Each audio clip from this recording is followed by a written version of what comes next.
defend. So Joe Leach can take his pads off for the time being if he so desires. If there's a wicket now, they will head for tea.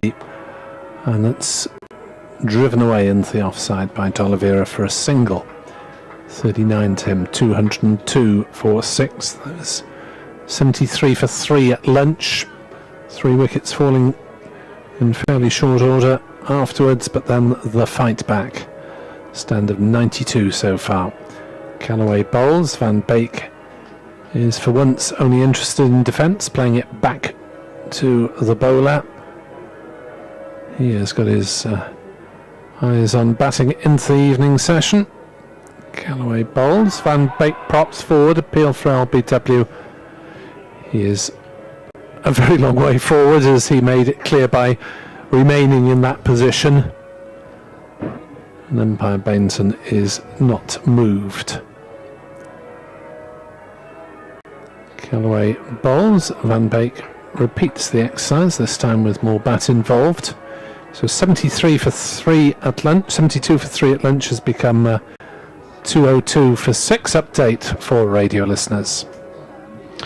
Yeah, they have. Worcestershire 202 for 6, so they've really battled hard in this afternoon session and wrestled the momentum of this match back towards the home side. And there is tea at 202 for 6. Worcestershire were 110 for 6 at one stage, not that long after lunch, after losing 3 reasonably quick wickets. But Logan Van Beek, on his championship debut for the county, has made a half century, and Brett D'Oliveira has offered very good support as well, the returning captain, unbeaten on 39. So these two have so far put on 92 for the 7th wicket. Glamorgan had a further blow to their morale with the loss of their main strike bowler, Tim van der Hoogden, who's limped out of the attack with what looks like a hamstring problem. So he may not bowl again in this match, and if that's the case, then that's a huge boost for Worcestershire in this very important promotion match between these two rivals to go up alongside Durham. But Worcestershire's session, they are 202 for 6 at tea, and with the momentum of the match very much in their favour, thanks to Logan Van Beek on 52 and Brett D'Oliveira on 39.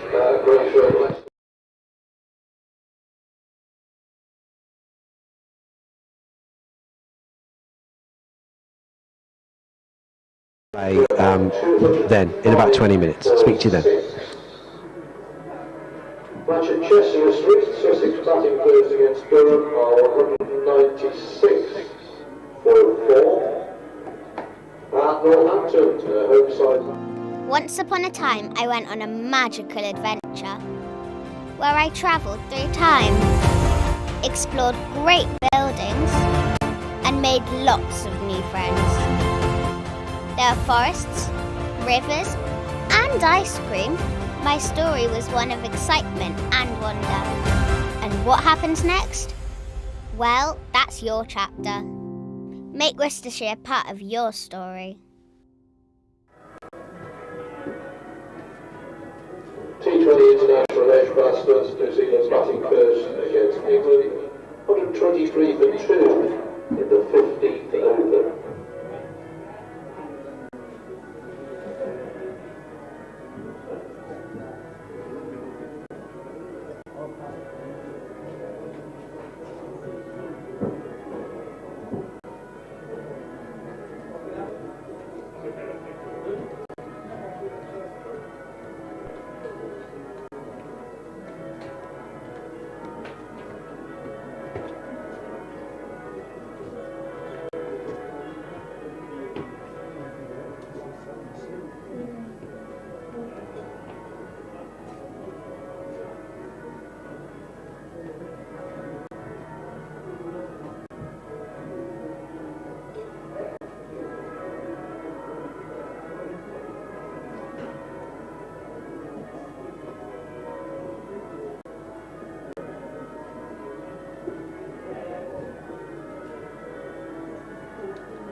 Returning for our post-tea session, our umpires Surrey Shandogan and Neil Bailey.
entering the field, led by skipper Kieran Allison.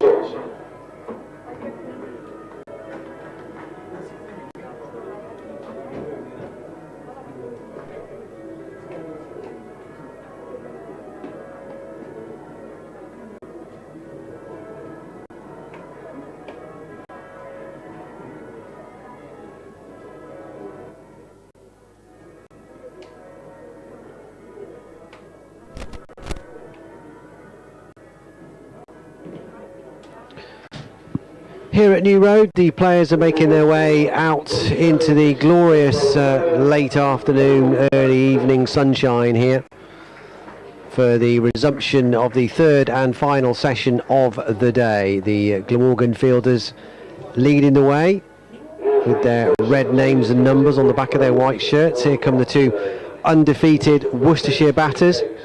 Logan van Beek on 52 on his championship debut for the pairs, and the returning captain Brett D'Oliveira is 39 not out, and these two have rescued Worcestershire from a very perilous 110 for 6 and have taken the total even beyond 202 for 6 and approaching a century stand, which has really helped shift the momentum of the day's play. And with it so far, the match, albeit in its nascent stages, of course, here on day one, coming to the third part of the first day. 202 for 6. I'm Dan Wheeler. Nick Webb is alongside me from BBC Radio Wales. As Carlson starts the first over after tea, and it's a run immediately to square leg for Brett D'Oliveira, taking him up to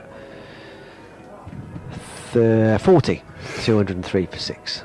If the pattern of the first two sessions repeats itself, we'll get 3 quick wickets and then a big stand for the 10th wicket. Record 10th wicket stand, yeah. 400 all out. Carlson in from the Diglis end, bowling to Van Beek. That long reach forward, turning it to mid-wicket, and there's no run. 10 fours in his half-century for Logan van Beek.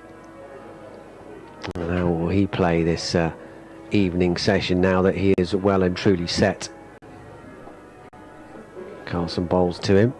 He won't get a run here, turning it round the corner. Billy Root is there, this time throwing it in right arm.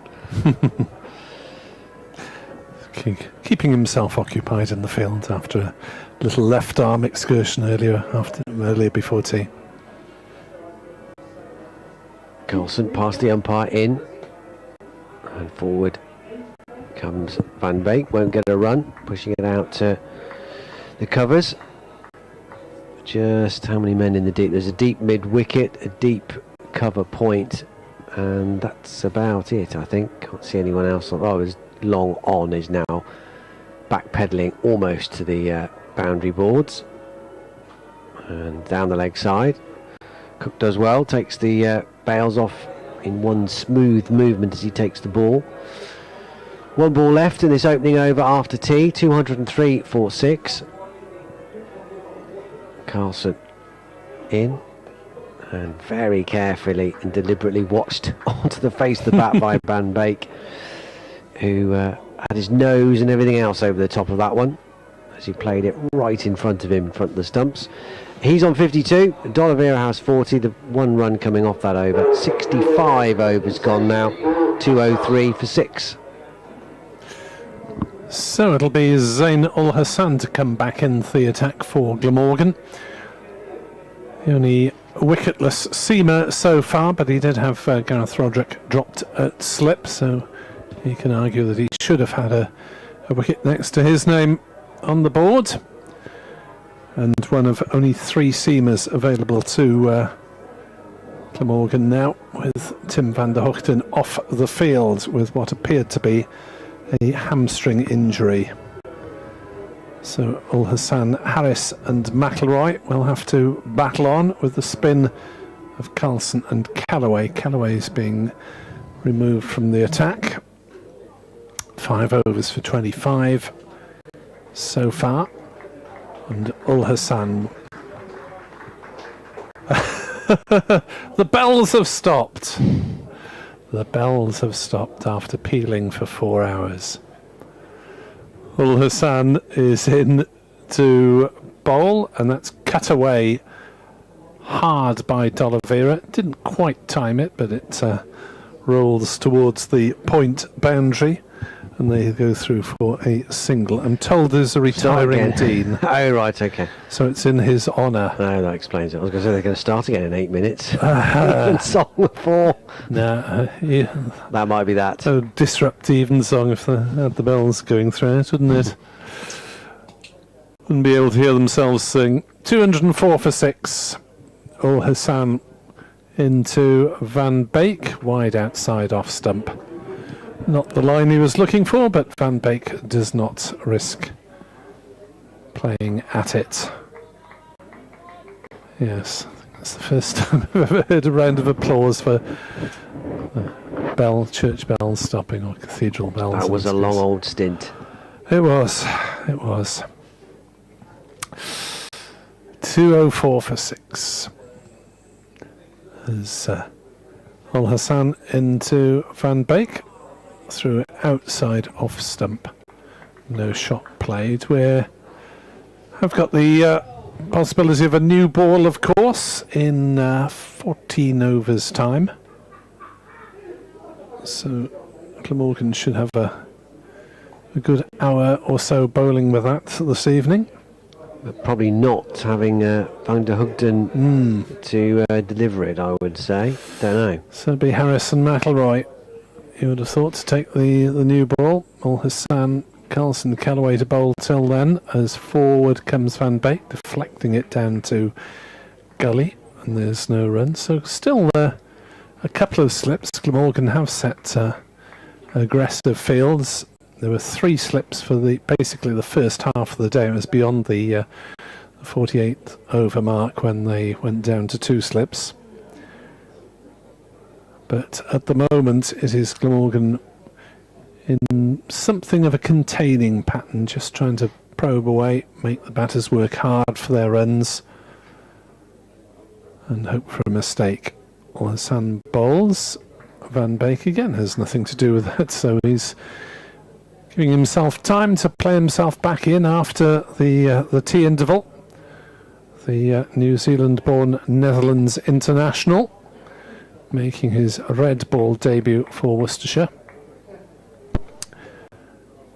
having done well with the ball in the One-Day Cup. Ul Hassan, former Worcestershire second team player,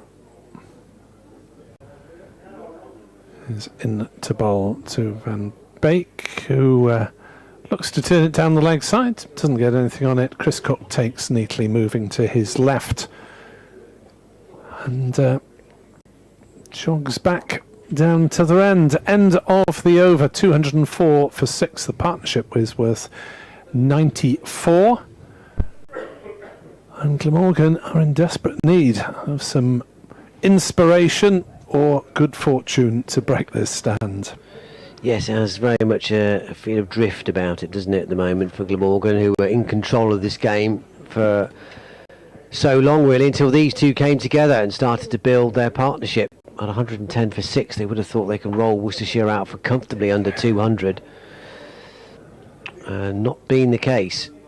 Carlson starts a new over, and D'Oliveira turns it to mid-wicket, and there's no run. The pitch has played well. There's been a bit of up and down early on, but nothing really post-lunch, and you could argue that the majority of the Worcestershire batters kind of contributed to their own downfall, really, with their shot selection. Maybe Azhar Ali with the one that popped up, stuck in the pitch. Maybe you could excuse that, as he was caught at mid-wicket. But these two have got Worcestershire firmly back in the game. Won't get a run here. Round the corner, D'Oliveira straight to Billy Root, with this partnership worth 94.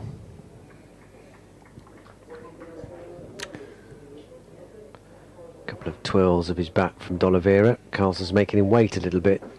Now he's ready. past the umpire and bowls, a bit more air, turned finer away from route. That allows them to come through for the single. Turn and have a look at exactly where route is in terms of the ball, if there's any chance of coming back for two, but absolutely not.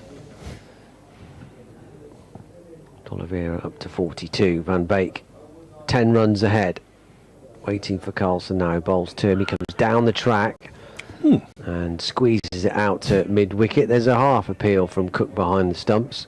Again, probably pad first, but he's so far down. There's some bat in it as well.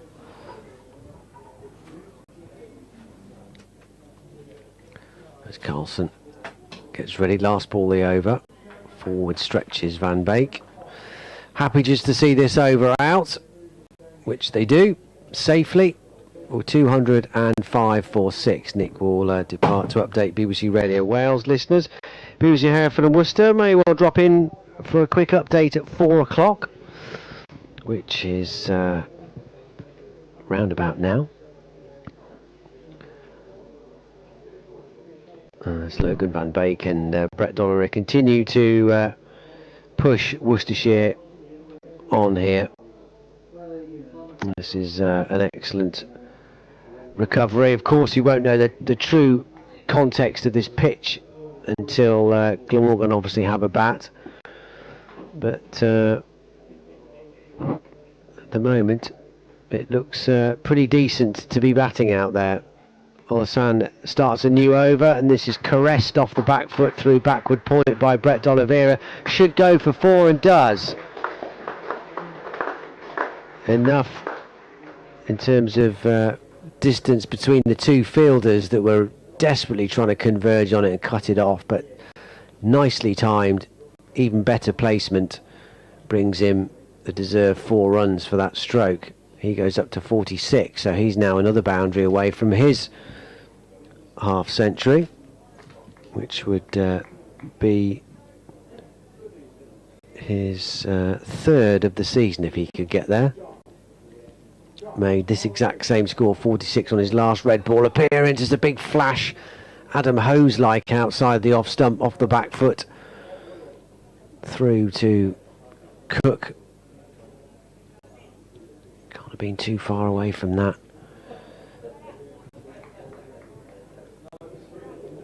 That's pretty much how Hose perished. Got to 43, played really well, looking to take the attack back to Glamorgan, and then just edged one off the back foot, looking to power it through. Caught by Ingham at first slip. D'Oliveira on 46, in behind this next delivery and pushing it out to the covers, and there's no run. 209 for 6. The scores elsewhere in the county championship today. The key one, as far as these two teams are concerned, Sussex 211 for 5. They were 110 without loss in their first innings up at Durham. So 211 for 5. Gloucestershire 145 for 7 at Leicestershire. D'Oliveira looks to turn it to the leg side, and again it seems to thud into his front pad. Maybe a hint of bat too. And the way that Eddie Byron was motoring in for a split second, you would have thought he might have been in business then for a potential third catch in that short mid-wicket region, but that didn't loop up any distance at all. So Gloucestershire 145 for 7 against Leicestershire. Update on the way for Hereford and Worcester. Worcestershire have moved on since tea to 209 for 6. So Logan Van Beek and Brett D'Oliveira are on the cusp of 100 stand. In fact, there it is as they run this leg by off Zain Ul Hassan. The 100 stand is up between these two, and it has rescued Worcester from the edge, really. They were 110 for 6 and staring at another inadequate first innings total here at New Road. But these two, Van Beek on his championship debut for Worcestershire, has batted splendidly. 10 fours in his maiden half century for the pairs. And Brett D'Oliveira returning to the side after that shoulder injury. He's looked almost straight back to his best. He's got 47 as well with 6 fours. Worcestershire recovering very nicely. Glamorgan, to add to their woes, they've lost their strike bowler Tim van der Hugden as well with what looks like a potential hamstring injury. So how much he will bowl in this match remains to be seen. But Worcestershire recovering from 33 for 3 and 110 for 6. Good contributions from Gareth Roderick and Adam Hose, who both made 43. But prior to these two going, no one else apart from Roderick and Hose had made double figures. But D'Oliveira and Van Beek have batted beautifully. 100 stand they've made for this 7th wicket. Worcestershire 211 for 6 after 68 overs.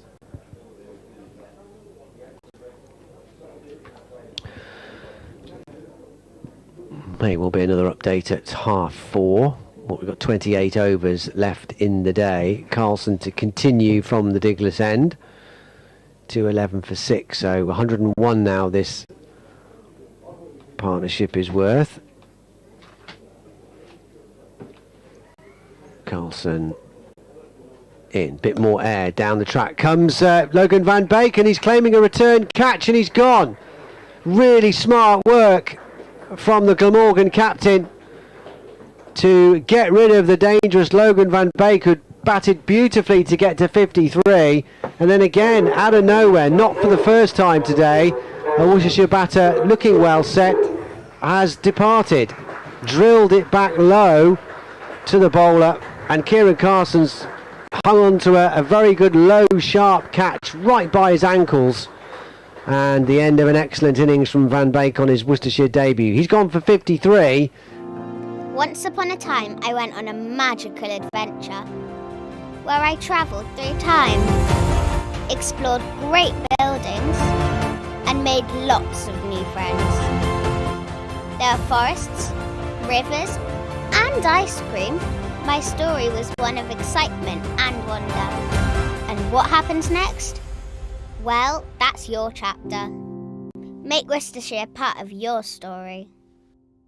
To be as much in the action today with Ben Callaway making his debut, but the youngster not quite able to pose the problems he was hoping for.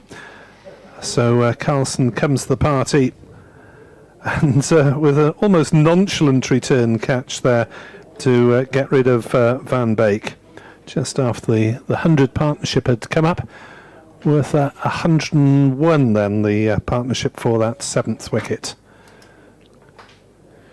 Yes, and threatening the record first-class stand for the 7th wicket for Worcestershire against Glamorgan, which was 138 between David Humphreys and Richard Illingworth down in Swansea, well, way back in 1984. So that was within their compass, but not now. Glamorgan with that key breakthrough, and they will hope now they're into the bowlers. They can sweep up these last 3 wickets with Ben Allison, the second successive debutant to the crease for Worcestershire. Signed on loan this week from Essex for his bowling predominantly, of course, but he's pretty handy with the bat too. And he's in to try and get Worcestershire somewhere up, and hopefully from their point of view beyond 250 here. His first ball from Carlson. He's forward, won't get a run here. Billy Root just run rounds in front of square on the leg side in that close position. Carlson will be grateful for that one personally, as well as from a team point of view, because he's been more than 200 runs since he last took a wicket. In he comes. Bit of more of a bounce in his step as he is played off the back foot by Allison to mid-wicket, and there's no run. 7th first-class wicket of the season for Carlson. Allison waits, Carlson in, short, onto the back foot he goes and picks up his first Worcestershire run. Ben Allison, he is away and off the mark. It's his 4th county championship match of the season. He's played 3 for Essex so far in the first division, just picked up the 1 wicket, but he hasn't played red ball cricket since early June when he played against Somerset. Played 5 times in the One Day Cup, 3 wickets in those 5 games, and he's here to try and have an impact for Worcestershire in the promotion run-in. This is a nice little late dab by D'Oliveira won't quite go all the way to the third man boundary. Zain Ul Hassan gives chase and slides and hurls it in, so they're back for 2. Sliding in the field has looked rather easier than you'd expect for this stage of the season. They've done it very stylishly, I think, Glamorgan today, if I may say so. 214 for 7. 2 away from a half century here, D'Oliveira. Carlson bowls to him, rides the bounce up to his hip, turns it to Billy Root, won't get a run.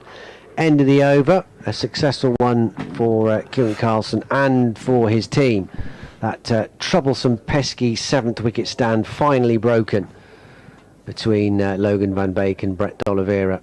Van Beek gone for 53 in the end. 214 for 7 after 69 overs. Yeah, they put on 101 in round about 29 overs for that 7th wicket.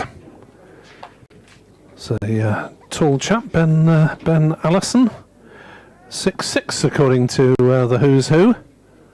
So he might even look down on the lofty Adam Hose. Averaging just under 30 as well in red ball cricket with the bat, which is pretty handy. 3 half centuries. Yeah, which means that Joe Leach is down in the unaccustomed depths of number 10 in the batting order.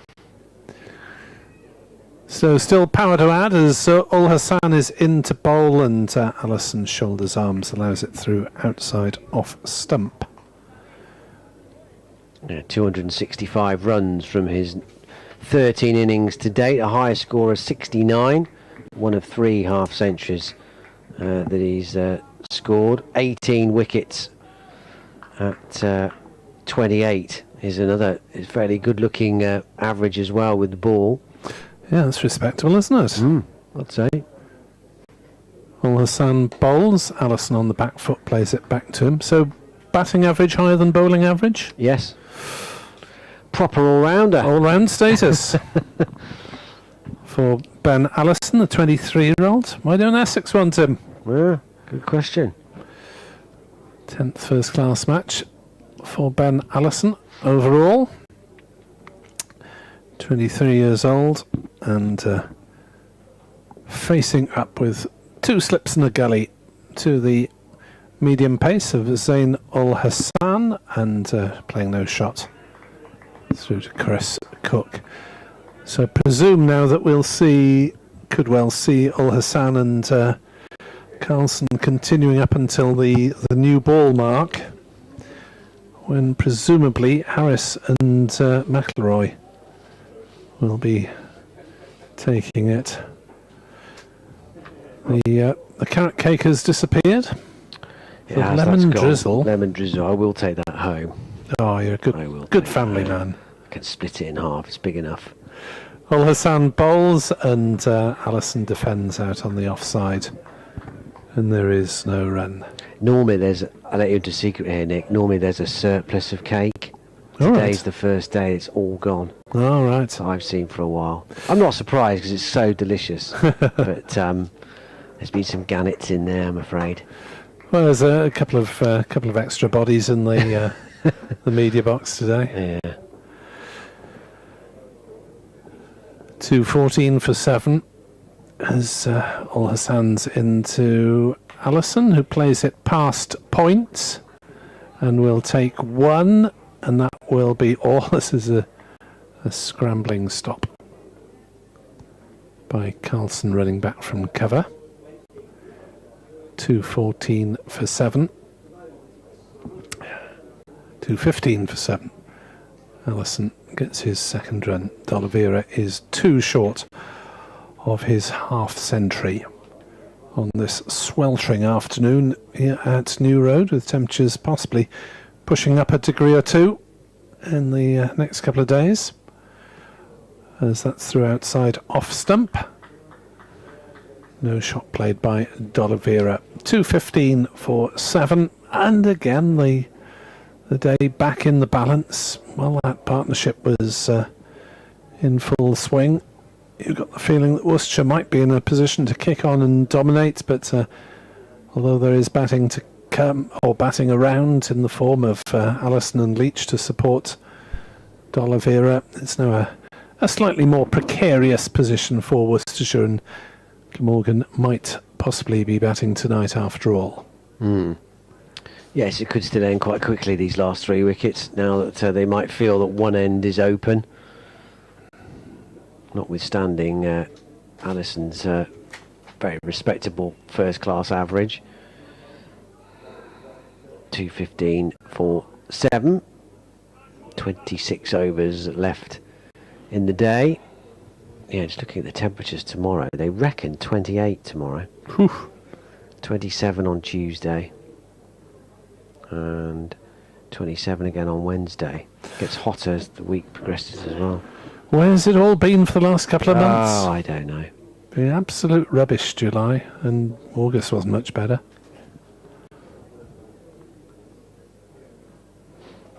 Carlson is ready. Off he comes, bowling to Allison. Forward he comes and won't get a run. Steering it to mid-wicket. 215 for 7. Crowd thinning out now. Hasn't been packed here by any stretch today. Carlson bowls, tickled out behind square on the leg side, but no run, which is perhaps surprising given I thought there might be the more support that Glamorgan usually bring with them, and the rivalry between these two. The situation of the match as well, and how important it was in the promotion shake-up. Big game. Maybe they'll be back in tomorrow, I don't know. Let's push back to Carlson on his follow-through. New Zealand posted, I don't know if he's given this, New Zealand posted 202 for 5 in their 20 overs against England at Edgbaston. Allen hit 83, Phillips 69. 2 wickets for Gus Atkinson. And Carlson bowls as an outside edge. Ooh, and an art's flown over the keeper and slip, and he'll just hop over the boundary rope now. Al Hassan can't pull it in time. So a slightly streaky first boundary for Ben Allison, who, if you're going to cut hard, he was a fully paid up member of that particular philosophy, and he got just enough on it to get it over a first slip. Colin Ingerman safely away to the rope eventually. 219 for 7. He's up to 6 as he waits for Carlson, and this is floated almost up into the block hole, and he manages to get the bat down on it and spear it out to mid-wicket, and they trot through for a single. There's a shot at the stumps at the bowler's end, misses, and fortunately for Glamorgan it's backed up. That brings D'Oliveira down on strike, still 2 away from his half-century. Would be the second half-centurion of the match if he could get there. Down the track he comes, turns it into a full toss. More athletic fielding on his follow-through from Carlson. Denies the Worcestershire captain a chance to pinch the strike at the end of that over. 71 overs gone, 25 left in the day. 220 for 7 now, Worcestershire. D'Oliveira 48, Allison has 7. The man out since the resumption after tea. Logan van Beek caught and bowled very well by Kieran Carlson. Low down right by his ankles. Van Beek out for 53 on his championship debut for Worcestershire. Right, so Callaway is to return.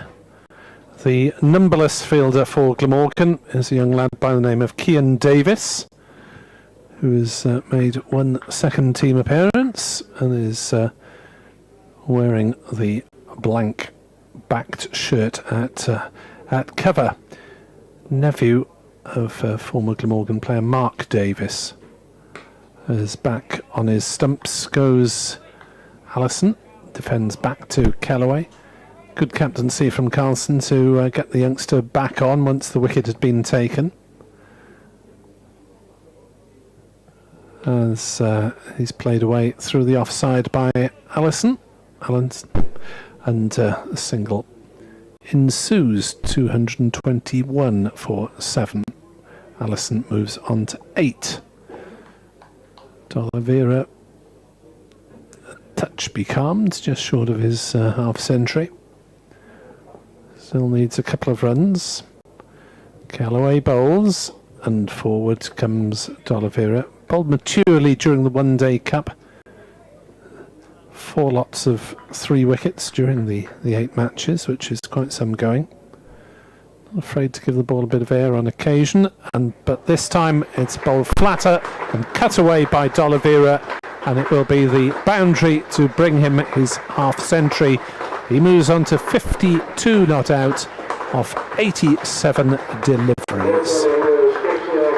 Yeah, used the pace of the ball beautifully there. It was a slightly quicker delivery, pushed through from Kellaway, and he just, it was too short though, and he backed away to square leg to give himself the room and cut it away beautifully to the fence for 4 for his 16th first class half century. As that's again cut by D'Oliveira, but this time it is intercepted by the man at Deepish Gully, stroke short third man, whatever you will. 225 for 7. Callaway to D'Oliveira, cuts again and again fielded at that Gully position. 225 for 7 at the end of Callaway's over, which cost the 5 runs, so 6 overs naught for 30 now, as Glamorgan look to rattle reasonably rapidly in time terms through these 8 overs before they can get the new ball to work, albeit depleted forces with the new ball. And if that apparent muscle strain for Van der Hoogten is enough to keep him out of next week's game, then they will have some selection issues there. Yeah, that will be obviously a big blow for their promotion chances. And Gorvin, the medium pacer, is presumably next in line, but that leaves you in attack without much pace in it, to be honest. Tweaking the field here for Carlson's new over. There's a leg slip gone in position round the corner under the helmet. Back goes Allison. He'll pick up a run here. It's athletic dive and save just round the corner at square leg. They're through for a single. Jamie McElroy, the fielder, doing a good job there. 226 for 7. D'Oliveira now down on strike on 52. Has he got enough support to get up towards 3 figures potentially? Goes on the spin and the pull, doesn't quite get all of it. Sort of shovels it down towards the boundary at fine leg. Again, McElroy gives chase. They're back for another 2. He goes up to 54, 228 for 7. They were 110 for 6 at one stage, Worcestershire. And staring another sub 200 total squarely in the face. And not now, thanks to D'Oliveira and Van Beek. Van Beek's gone, and now Allison, Leach and Pennington have got to hang around here and support their captain on 54. Glamorgan will have 16 overs with the new ball. Forward comes D'Oliveira. Yeah, Leach can't have batted as low as 10 hugely often. No, I think he has done this season as low Right. as 10. I don't think he's got to the depths of number 11, but certainly he's been down 10 before, I think. Carlson in, short, whip round the corner, but straight at McElroy. That'll frustrate D'Oliveira, because that was short enough to maybe have the time to pick his spot. He'd been aware of there was someone round the corner. He could risk getting underneath it. Last ball. Carlson in. Goes back to cuts. Just steers it gently in the end to Billy Root at backward point / gully region, I suppose. End of the over. 6 overs, 1 for 14 now for the Glamorgan captain. 228 for 7. D'Oliveira, the Worcestershire skipper, has 54. Allison has 9. 73 overs gone. 7 overs remaining till the new cherry. 23 left in the day. Interesting times. So the balance of power at the end of the day still remaining to be established with 23 overs remaining. Can Worcestershire prolong this innings until the close tonight? If they can, they should have 300 on the board. Callaway bowls and Allison drives gently on the bounce back to the bowler. Glamorgan will be very keen to knock over these last three quickly and maybe make some modest inroads as Allison stretches forward. Long reach of the 6'6" lone bowler. It's on loan as opposed to solitary. Callaway bowls. Quarter of an appeal as Allison tries to deposit it into the ladies' pavilion at square leg. Misses. Ball bobbling out on the offside, onside, no run. Callaway in bowls. Allison chips it on the bounce back to the bowlers. Laughing because D'Oliveira appeared at the non-striker's end to be rehearsing the shot that Allison was trying to play, as if to say, that's how you play it, mate. Yeah. Back on his stumps goes Allison. Defends to mid-wicket. No run. Better over so far from Ben Callaway. In the ball. Driven back to him for the third time in the over. And that is the end of Ben Callaway's first maiden over in first-class cricket. 7 overs. 0 for 30, 228 for 7. D'Oliveira 54, Allison 9. So I'll give him a little boost on his debut, Callaway. None for 30 from his 7 overs now. 228 for 7. D'Oliveira 54, Allison has 9. Spin to continue, certainly until we get to 80 overs when the new ball's available. Morgan keen to get these necessary overs out the way at ASAP. On the drive here is D'Oliveira, flash of the bat as he creams it out towards deep cover. Fielded by James Harris. One more to him. 55 now, D'Oliveira. 229 for 7. Now Allison. This is the batter that Glamorgan will look to put under pressure and attack down the leg side. Gets everything out the road of that Allison. Taken by Cook.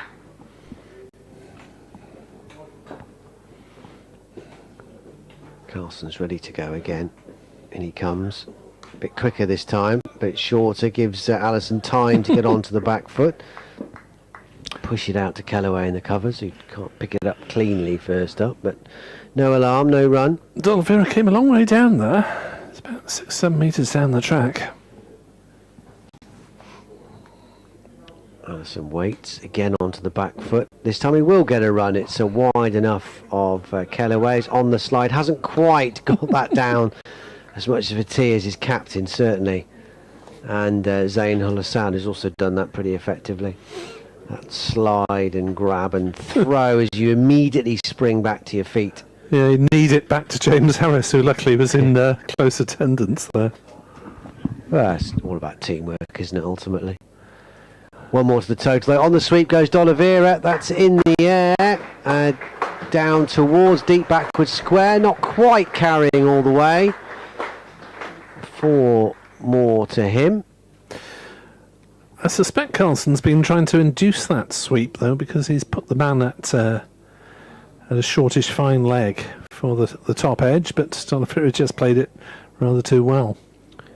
Yeah, and over the man, he's fielding for that little miss-hit lap top edge.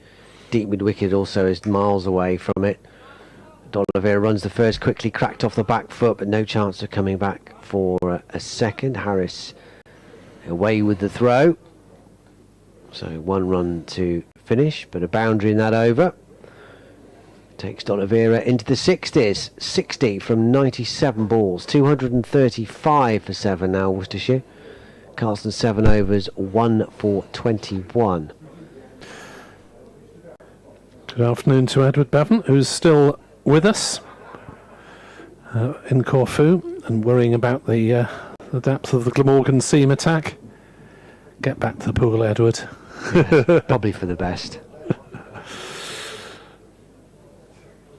Good to hear from you, though. Glad you're having a nice time in Corfu, is he? Yeah, Edward will be back at the microphone in Cardiff next week when Glamorgan take on Yorkshire. Then there's a week off and then finish at home to Derbyshire. As D'Oliveira wristily whipping that one round the corner from Kellaway, will take the single down to square leg, but Harris comes racing in off the ropes. Single taken. Update for BBC Hereford and Worcester now. They've moved on to 235 for 7, Worcestershire, so they have lost Logan van Beek for a maiden half century. Played very well with 10 fours in that little half century that he made before he was very well caught by the Glamorgan captain Kieran Carlson down low off his own off spin for 53. But Brett D'Oliveira's kept going. Him and Van Beek added over 100 for the 7th wicket to really swing the momentum of this game back towards the home side. D'Oliveira is still there, unbeaten on 61, and the other debutant today, Ben Allison, signed on loan from Essex, the right-arm seam bowler. He's got a handy first-class batting average of 28 as well. He's got 10 to his name. Earlier today, only Gareth Roderick and Adam Hose managed to get into double figures before D'Oliveira and Van Beek's partnership. Both made 43, but otherwise the top and middle order was blown away by Glamorgan, who won the toss and chose to bowl first. Some of the batters probably got themselves out, judging by some of the shots they played. However, they've recovered very well. From 110 for 6, Worcestershire have now moved on to 236 for 7, with 76 overs gone in the game. As that one's turned up to long on by Allison for a single, just eluding Callaway. 237 for 7. Allison on to 11. D'Oliveira on strike, 1 slip, and driven through the offside by D'Oliveira for a single. There's a sweeper out on the cover boundary. Eddie Byram. Single taken, 238 for 7. D'Oliveira 62, retains strike. Allison is on 11. Looks like it's going to be a respectable Worcestershire total, particularly given their first innings struggles that you've been talking about this season, Dan. But will it be an imposing one? Well, still possibilities with D'Oliveira in there. I mean, I know the context of the game being 110 for 6, and I know they've lost Van der Hoogden, which is a huge loss for them. And we don't know how if he is going to bowl again in this match. So we don't want to be premature about that. But I suppose if you're giving Glamorgan, if they bowl them out for under 300, so how would they feel about that potentially? I don't know. Obviously disappointing given they're 110 for 6. However, it looks a good pitch though. D'Oliveira drills the first one up to extra cover and there's no run. Yeah, from the start of play, I suppose you'd say that 300 was par-ish and a decent effort. But for, as you say, having been 110 for 6, they'd have been hoping for under 200. Yes, they can't help but feel deflated, can they? Understandably. D'Oliveira just plays the next one back to Carlson, who feels on his follow-through. 77th over.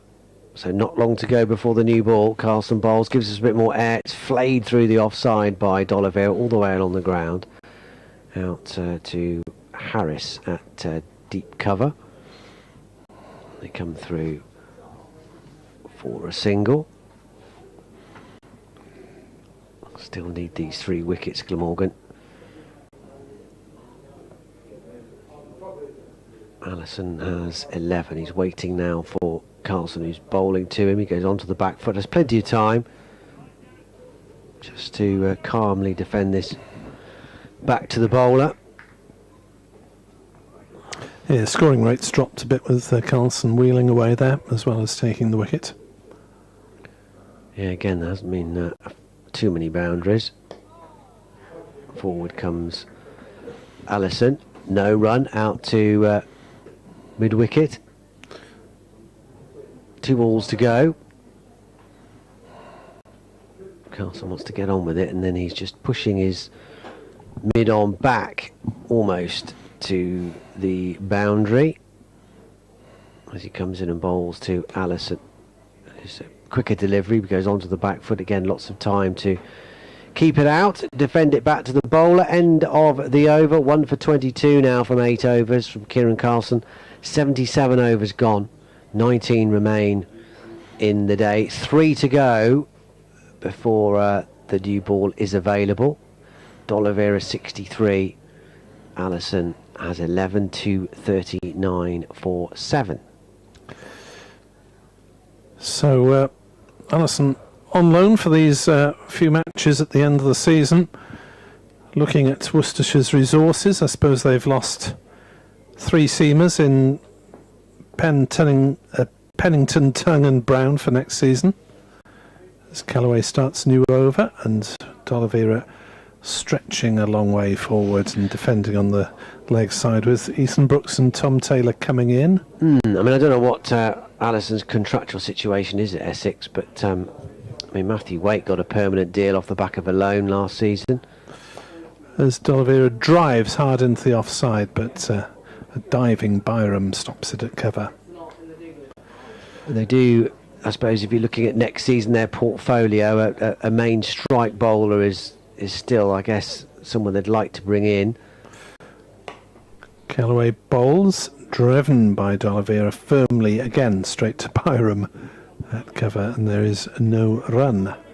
Though Pennington's still young in his early 20s, it's kind of the leader of the attack here. Josh Tongue, of course, had lots of injury issues. Callaway bowls, D'Oliveira drives for the 3rd time in the over to Byram at cover. But when he's fit, obviously he's a potent force to have in your attack. 5 wickets, he came in halfway through the game at Oakham School against Leicestershire and helped win that game. Turned on the leg side for a change by D'Oliveira. This time he will get a single out to Harris at mid-wicket. 240 for 7.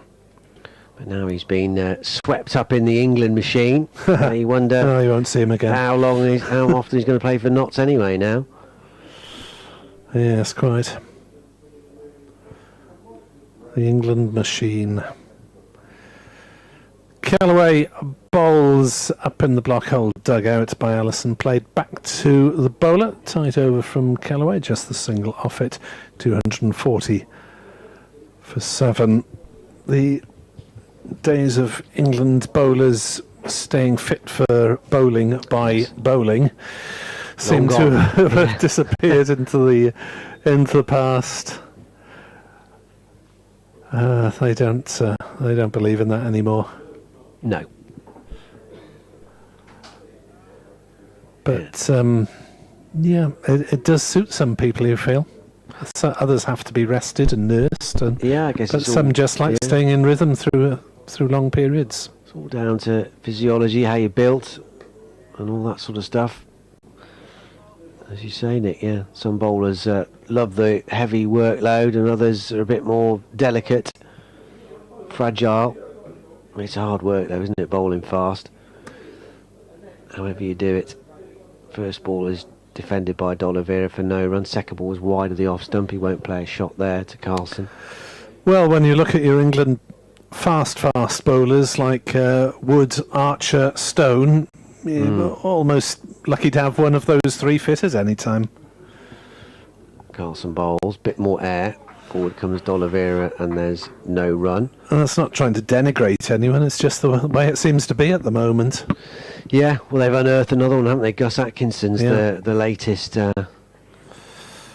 find, if you can call him a find. He's been setting tongues wagging for Surrey for a while anyway about his potential. Left alone outside the off stump by D'Oliveira and no run.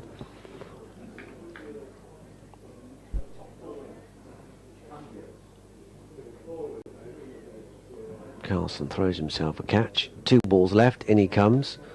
Carefully watched onto the face of the bat. Oh, and a mix-up here. Allison's come down too far. The throw comes in.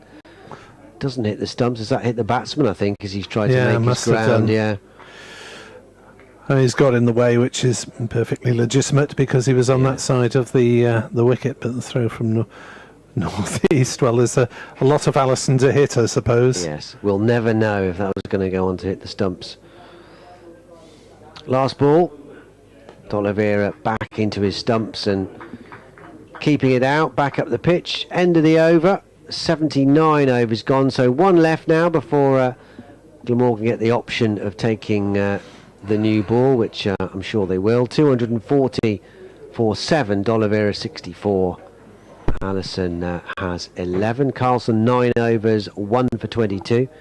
Kellaway is going to finish up here into his 10th over, none for 34. Yeah, he's just settled a little bit more. He has, hasn't he? Yeah, struggled for a little bit in those middle overs of his spell, but pulled it back.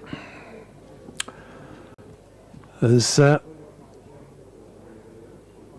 Kellaway will start this 80th over, bowling to the lofty figure of Ben Allison, who's back pulling hard through the leg side, just dropping a little bit short and smashing that one away for 4 runs. Nothing that James Harris could do about it. It's fielded beyond the boundary by subfielder Cian Davis. And Kellaway had bowled a steady few overs, straying a little bit short of a length. 244 for 7. Allison moves to 15 not outs. And steering that one gently down to backward point. No run. Allison steps away. Kellaway is ready. Now the batsman is as well. Kellaway bowls off the back foot. Played back. Well, Allison thought it was beyond the bowler, but Kellaway diving away to his right made the stop and Allison had to retreat. 244 for 7. As Kellaway bowls short and flat, pulled away, not timed by Allison, but it eludes Carlson at the shortish mid-wicket. Harris runs round the boundary and does the fielding. Just the single taken, 245 for 7. D'Oliveira still looking rather suspicious in the way he prods at the pitch. 2 balls left of this 80th over here on BBC Sport Online from Dan Wheeler and myself, Nick Webb. Driven into the offside by D'Oliveira, fielded by Byram, no run. And Kellaway to bowl the final ball of the 80th over, and it's driven back to him on the bounce by D'Oliveira, and that will be that as far as that ball is concerned, I suspect. 80 overs gone, 245 for 7. Yeah, the players take this moment, this natural break at 80 overs to take on some fluids. On come the cool boxes and the drinks for the batters as well. Yeah, it is 16 overs to go, so that's halfway through the evening session in terms of overs. And we'll be finishing around about quarter to 6, is that right? Yes. In the T20 International and Edge Masters, New Zealand's made 202 to 5. England in the 6th over are 26 to 2. Oh dear, not a great start from England, chasing 203 to beat New Zealand. 2 down early on.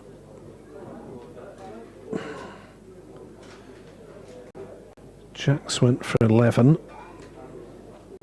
Hasn't quite popped up who the second wicket has been as yet on my screen. So England with a long way to go, but in the wacky world of T20, always something possible.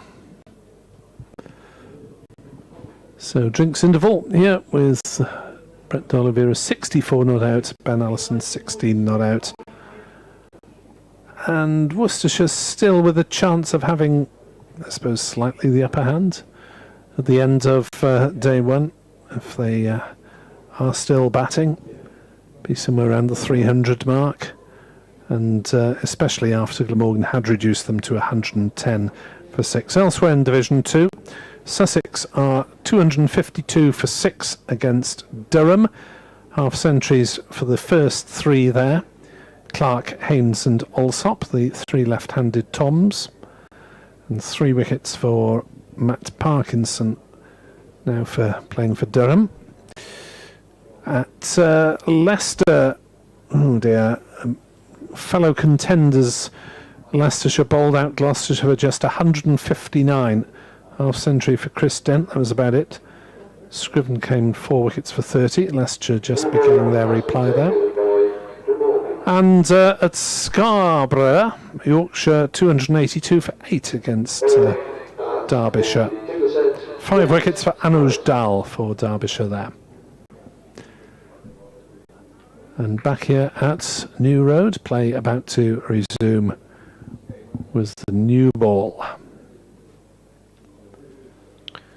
Yeah, Leicestershire have done their bit with the ball as well, haven't they, against Gloucestershire? Yeah. Old Gloucester out for 159. Yep, that's not good news for either of these 2 counties. No, Sussex have picked up their first batting point, albeit they've lost 6 wickets in the process, and they were 110 without loss, so yes, bittersweet I suppose for them. 245 for 7 is the Worcestershire score, so they're 5 away from collecting their first batting bonus point. Harris back into the attack, in he comes, and pushed up to mid-on, and there's no run. Morgan's spirit's still high in the field, obviously, despite the afternoon's hard toil in the sunshine. 3 slips back in place as well.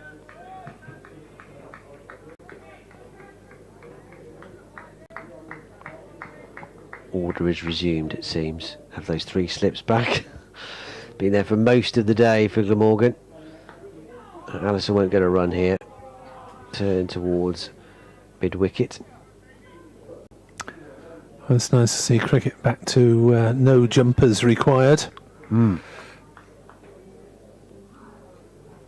Shorts and t-shirts tomorrow and Tuesday for the players and everybody else. Let's hope there's a few more in the next couple of days. I've been a little bit disappointed with the crowd today.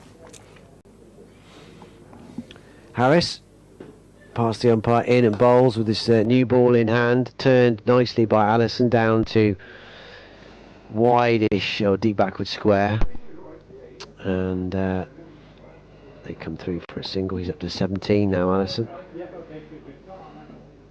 Good support here he's offering for his captain. The 2 batters come for a quick chat in the middle of the pitch. Oliveira on 64 would love to be there at the close. Retakes his guard. 15 more overs to go after this one to get there.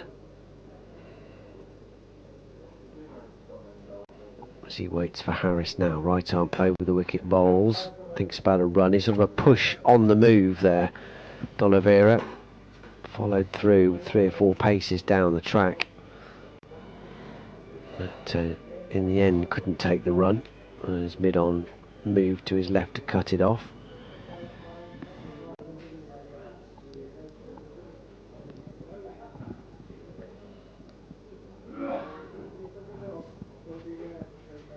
Harris turns, moves towards us now, bowls, and this cuts back into D'Oliveira a bit. They're appealing, but that again sounded very batty.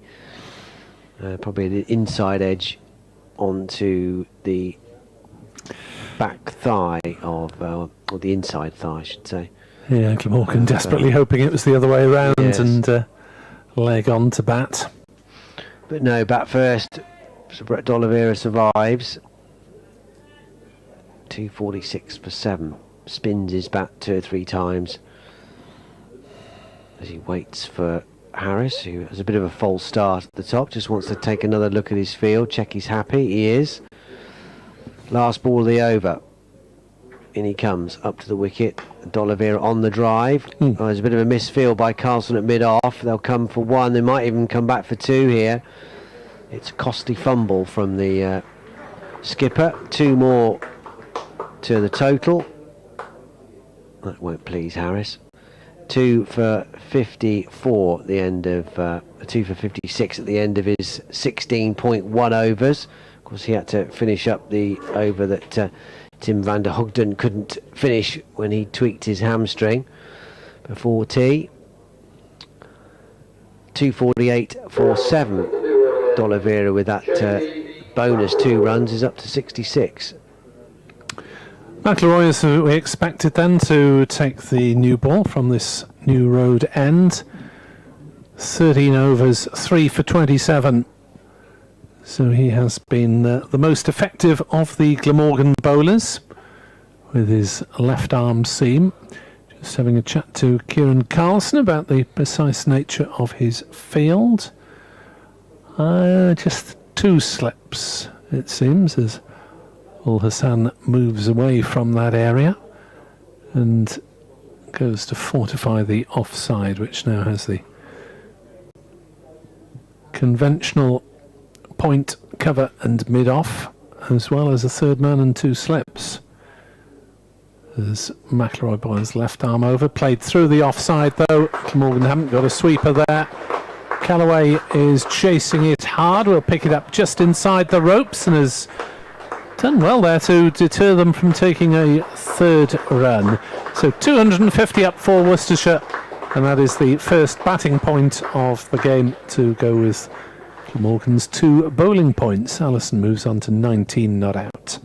Yeah, it's only the 16th batting point they've managed to accrue this season, which is comfortably the lowest in Division 2. I'd argue the lowest in the 2 divisions as well.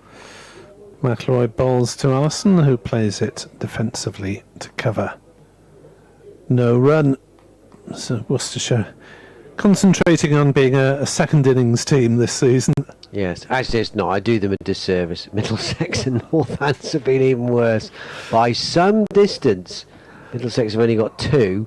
2? Northants have got 3, unless that's they missed a digit out. I don't know, but 2 and 3.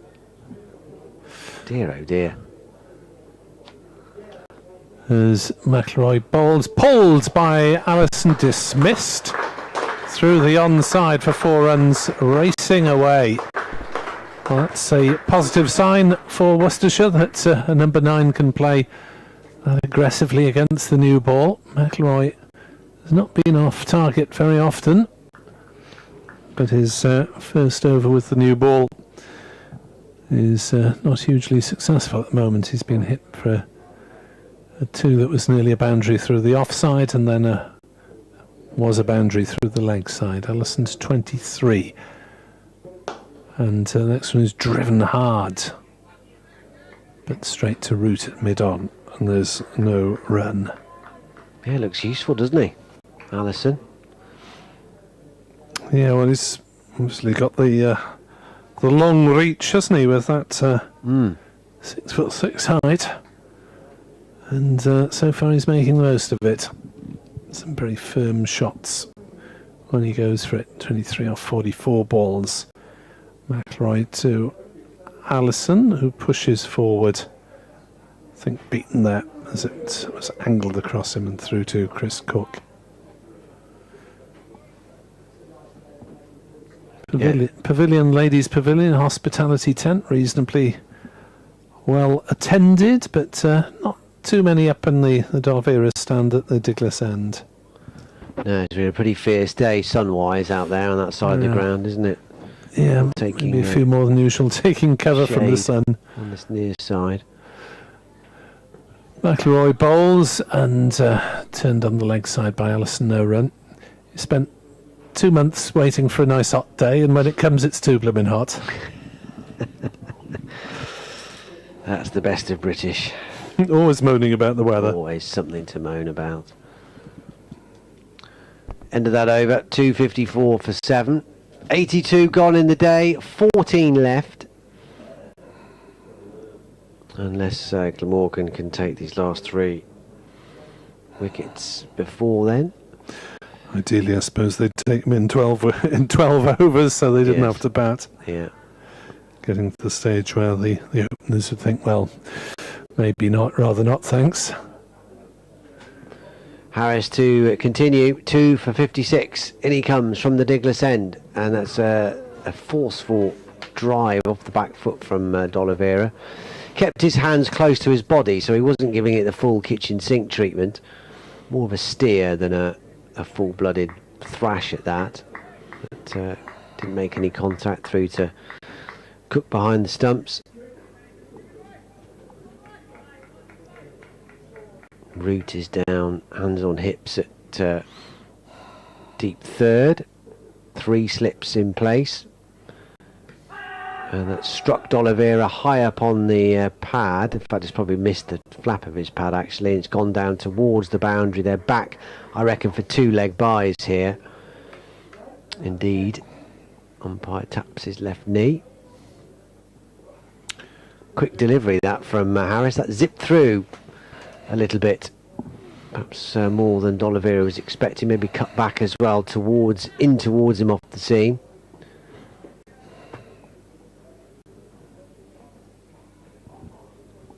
So Glamorgan will be banking on this new ball doing the trick here. Harris into D'Oliveira, bowls, and this one takes an edge, does it through? They're all up. D'Oliveira's not interested. Neither, crucially, much more importantly, is the umpire. Again, that seemed to take off from a decent length. Flew through to Cook behind the stumps. He took it almost in front of his face. Glamorgan did seem as though they genuinely believed in that one from reading the body language. That looked like we expect this one to be given sort of appeal. Yeah, Harris didn't even really look behind him. But maybe whatever sound they heard might have been bat on pad or something like that. Certainly wasn't bat on ball. Forward comes D'Oliveira again. This time he's beaten once more. Good over this from Harris. D'Oliveira just tries to relieve a bit of the tension by going for a walk. And a customary prod of the pitch. 3 slips will very much feel in the game here, along with the keeper, of course. Worth bringing a 4th one up, maybe, I don't know. 66 he's got to his name here, D'Oliveira. Harris springing his step now, in he comes. Bowls, D'Oliveira on the drive, down into the ground and straight to Carlson at mid-off. And there's no run. 1 ball remaining. Harris wipes the sweat from his forehead as he walks back to the top of his mark. Into his 18th over of the day. He runs towards us now. D'Oliveira driving, will get a run through the covers. Might get 2 here. He's pushed it wide enough of Kellaway. Indeed, but they come for that second run. Allison's wants to change. What does he want to change?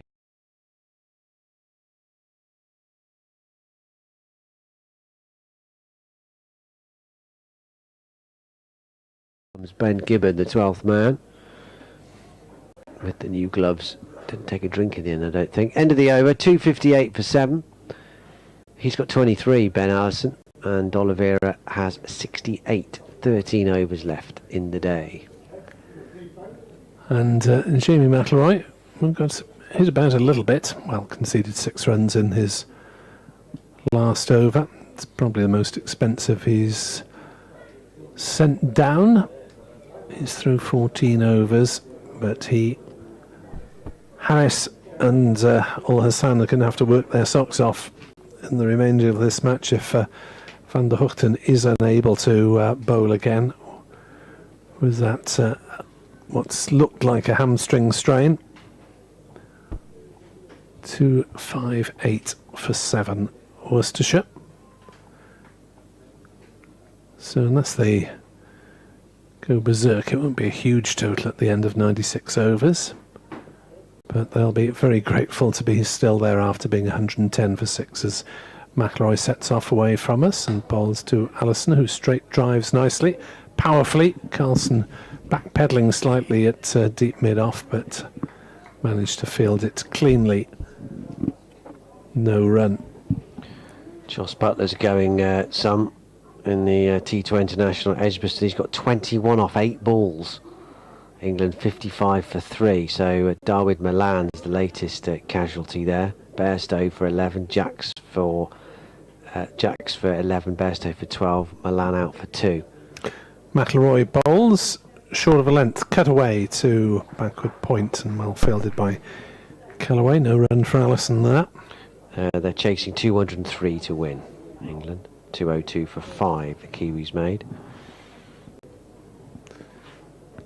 McIlroy scratching away at the crease. Surprised umpire Bainton permits that, but wanting to make sure that his landing area is exactly as he wants it, and then D'Oliveira goes across and has a look as if to say, sure you're not damaging the surface by doing that.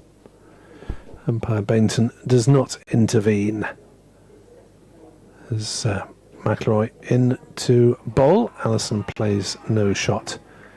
Through it goes, outside the off stump.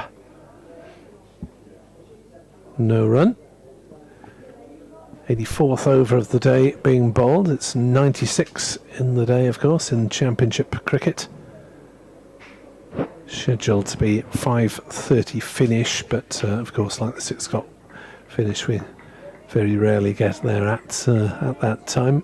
Might be about only quarter of an hour late, so not a bad effort from Glamorgan as McIlroy in to bowl, and Allison defends that one to mid-off. The time is rapidly approaching radio update time, so I'll leave you down to steer you through the next couple of overs. Thanks, Nick. Yeah, Nick off to speak to the listeners to Radio Wales, to the news at 5. BBC Hereford and Worcester's FM service may well drop in for an update in the very near future.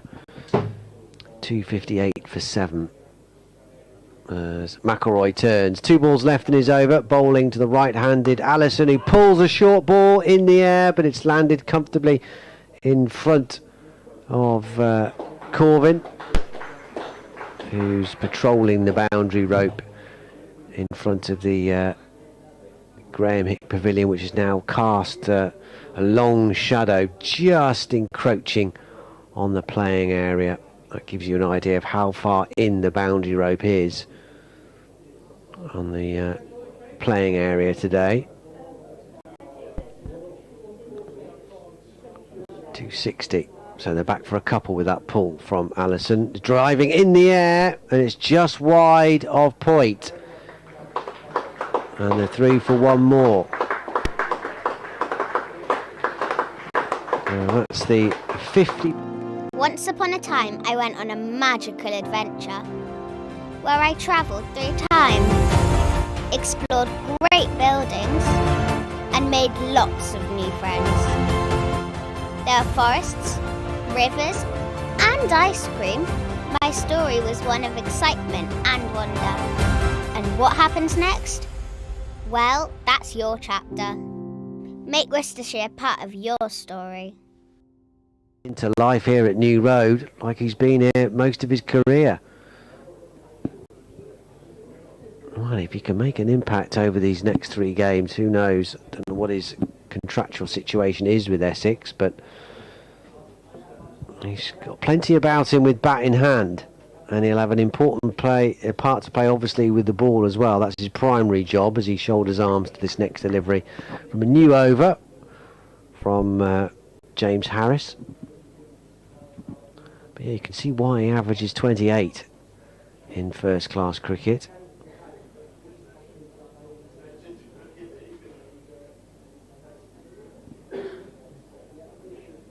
Average with the ball is lower than that as well, something like 26. So stats wise, very, very useful as he waits and just defends this up to mid-on. Cramped for room slightly by that delivery from Harris, which reared up a touch.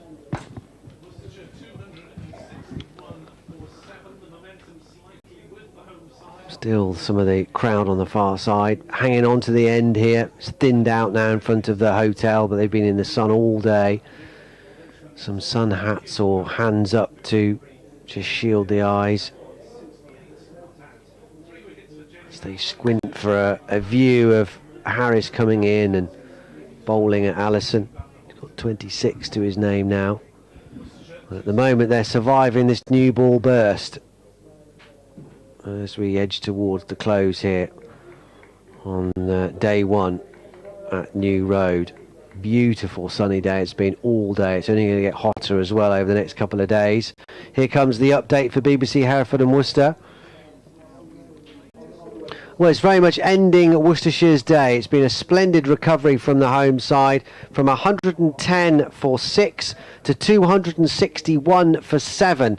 And that's thanks to a super partnership between Brett D'Oliveira and Logan Van Beek on his county championship debut of 110 for the 7th wicket. Van Beek perishing after just bringing up his half-century, caught and bowled by the Glamorgan captain Kieran Carlson for 53. But the other debutant, Ben Allison, signed on loan from Essex this week, principally for his bowling, has also shown why he's got a first-class batting average of 28, because he's played splendidly in total control. He's just pulled another boundary out towards square leg for 4.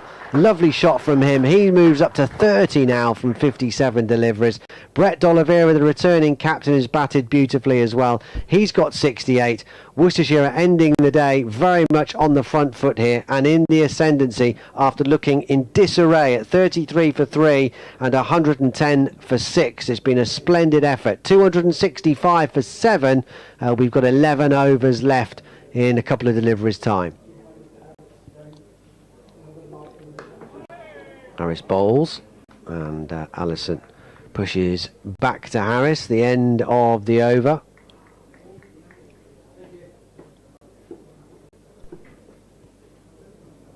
And the two batters, off come the gloves and the helmet of Ben Allison. Warm work under there. Mid-20s today. It's going to be 27, 28 over the next couple of days at least. And Worcestershire now from a perilous position are now ending the day, and they'll be very, very happy indeed if they can get something beyond 300 now. Well, it still might only be par on this wicket because it looks still a good surface to bat on. Obviously we'll have to wait and see how the Worcestershire seamers go.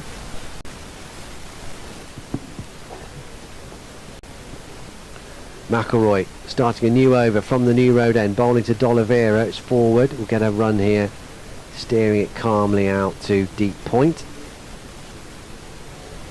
Through they come. He goes up to 69. He'll be eyeing up 100 as well on his return to the side. Played the first 3 one-day cup games. Brett D'Oliveira was in the runs and the wickets before he dislocated his shoulder ahead of the Gloucestershire match here, and then missed the last 5 group games and the quarter-final against Hampshire. Allison is ignoring this ball through to Cook, but he's worked hard to get back fit before the end of the season, and it's been quite a reintroduction to the team. Was in good nick in white ball before the break. 90 and 46 he got in the win at Gloucestershire. He's got 69 today, coming in at number 7. McElroy bowls.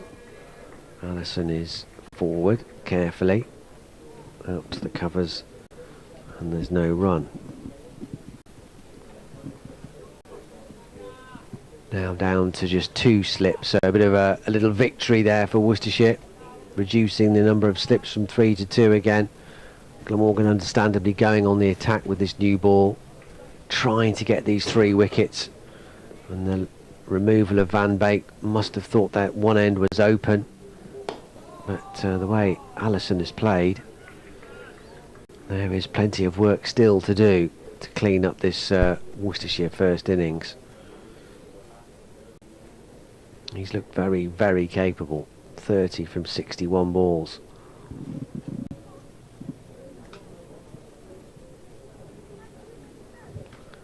4 fours in the innings so far for him.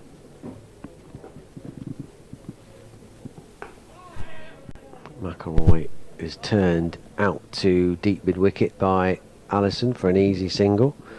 He goes up to 31, 267 for 7. Well, before D'Oliveira and Van Beek got their partnership going.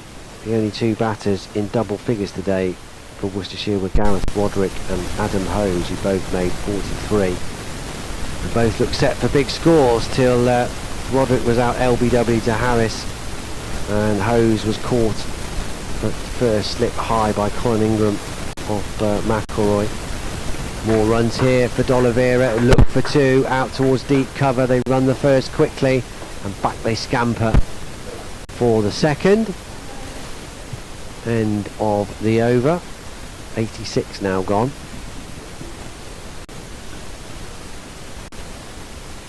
Ten overs left in the day. 269 for 7. D'Oliveira now up into the 70s with that 71. He's got 31 for Allison. This partnership already 58 it's worth.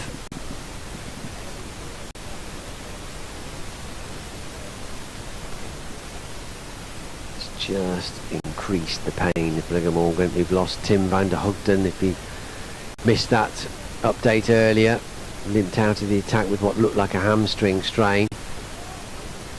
So it remains to be seen whether he will bowl again this match. That must be doubtful. Harris bowls, up onto the back foot goes Allison, nicely timed again out through the covers. It should be fielded by Callaway before it hits the rope. It is. So we're back for 2. 33 now to Allison. 271 for 7. Hasn't looked in any real trouble, Ben Allison, my famous last words. His middle stump is now knocked out the ground, possibly.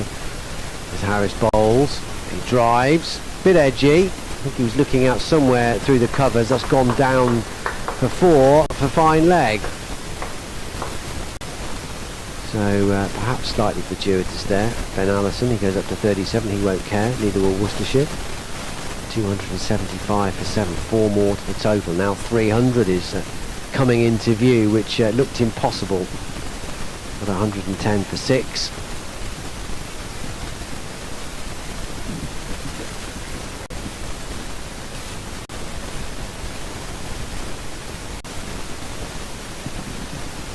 Somebody can be the highest first class, highest home first innings score in the county championship this season by a quick glance.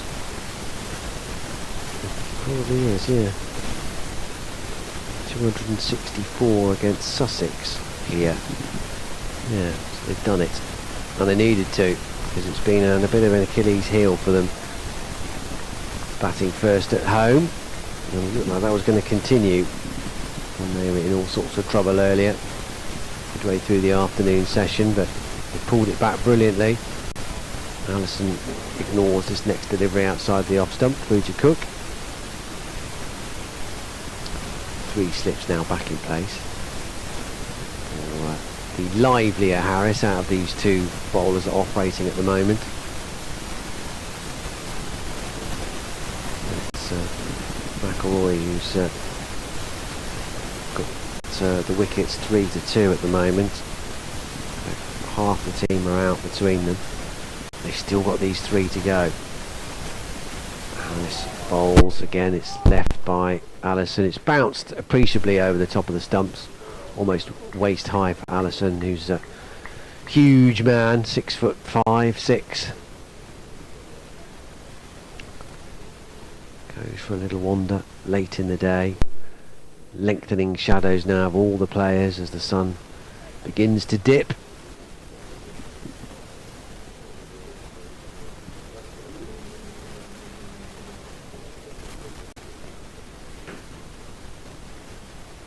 Last ball of the over. Here comes Harris. Bowls, and he's bowled him. Allison looks like he's played on there, looking to thrash it through the offside, and he's taken an inside edge by the look of that, and it's cannoned into his stumps. Bails are off. and Glamorgan finally make the breakthrough. They take their 8th wicket, but what a terrific innings from Ben Allison, and what a potential pickup he might be for somebody if it's not going to be Worcestershire at the end of the season, if he's available of course from Essex to sign permanently. Well, that's a very, very good start to his Worcestershire career, which might only be end up 3 games long, but very good contribution. Out for 37, 275 for 8. Well, signed as a bowler maybe, but making a good contribution as a batter with that stand of 64. In fact, he's dominated that stand of 64. He's got 37 of them as he gives way to Joe Leach. And Worcestershire, again, the possibility that they might be dismissed this evening rears its head. And Glamorgan are in sort of in-between territory now, aren't they? Because they obviously want to get rid of Worcestershire as quickly as possible, but that would give the possibility that they could have an awkward little 3 or 4 overs if these last 2 go quickly, and they're without their regular night watchman, which is Tim van der Hoogten. That was a big inside edge looking back at the replay. Just trying to wait for the replay, but it felt like a big edge. It was outside off stump. There's a lot of a big gap between bat and pad, and Allison playing an expansive drive dragged it back from around about 5th stump line onto his wickets. So McIlroy to try and finish them off, albeit not too quickly, but D'Oliveira is still there, 71 not out, and he's beaten, I think, by that one, or did he play inside the line? Good question. If you expect us to tell you a definitive answer from wide long on, then you've got a little thing coming.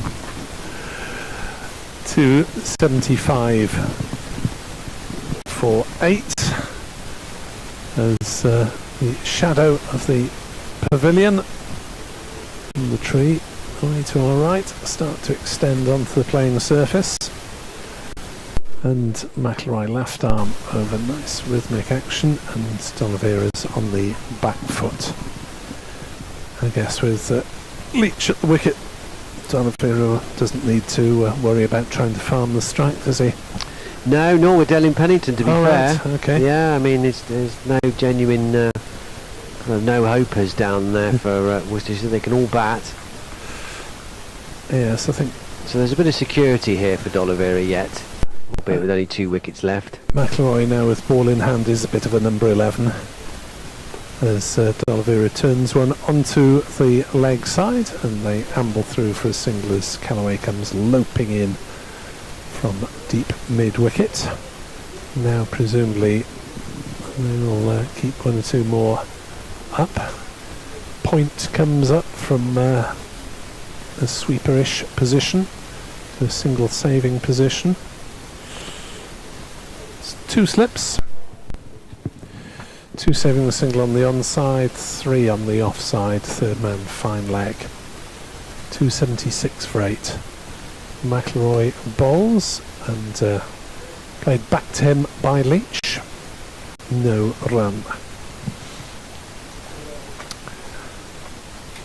I mean, they've shown some really good lower order resistance this season, Worcestershire, none more so than in the game here against Yorkshire that was ultimately drawn. Had a slightly strange situation where Ben Gibbon and Adam Finch, the last 2 in the first innings, batted so well for such a long period of time.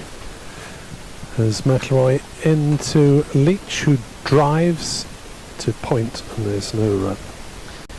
Although Worcestershire were made to follow on, they had done so well. Jake Libby, the captain who was deputising with D'Oliveira out injured at the time, sent them straight back out to open second time round, as I suppose reward for their application and dedication the first time round. I suppose you stick reward in inverted commas. Did it work? Yeah, they were hung around again at the start of the second innings as well. So they definitely did their job. McIlroy in to bowl. Leach on the back foot.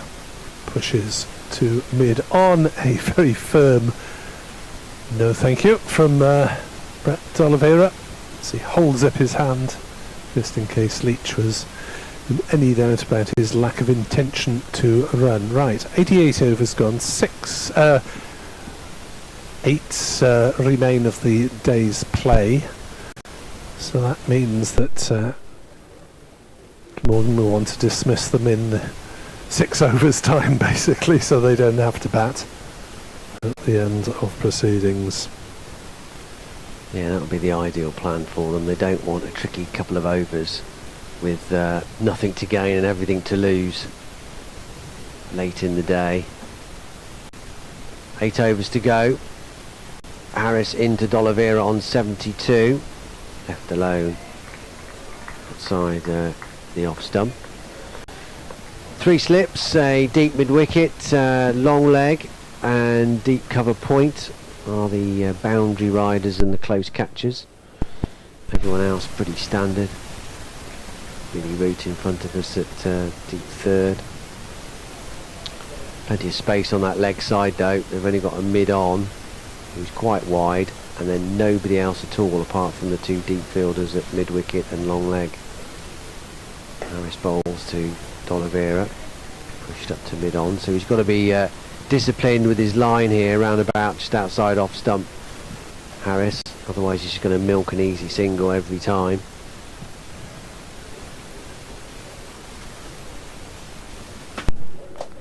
.276 for 8.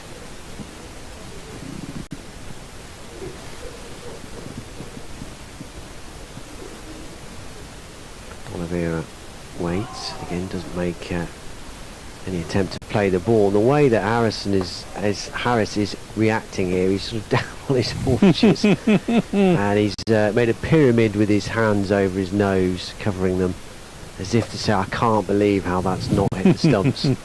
As D'Oliveira didn't play a stroke at it, obviously it jagged back into him and went over the top of probably middle and leg, I would think.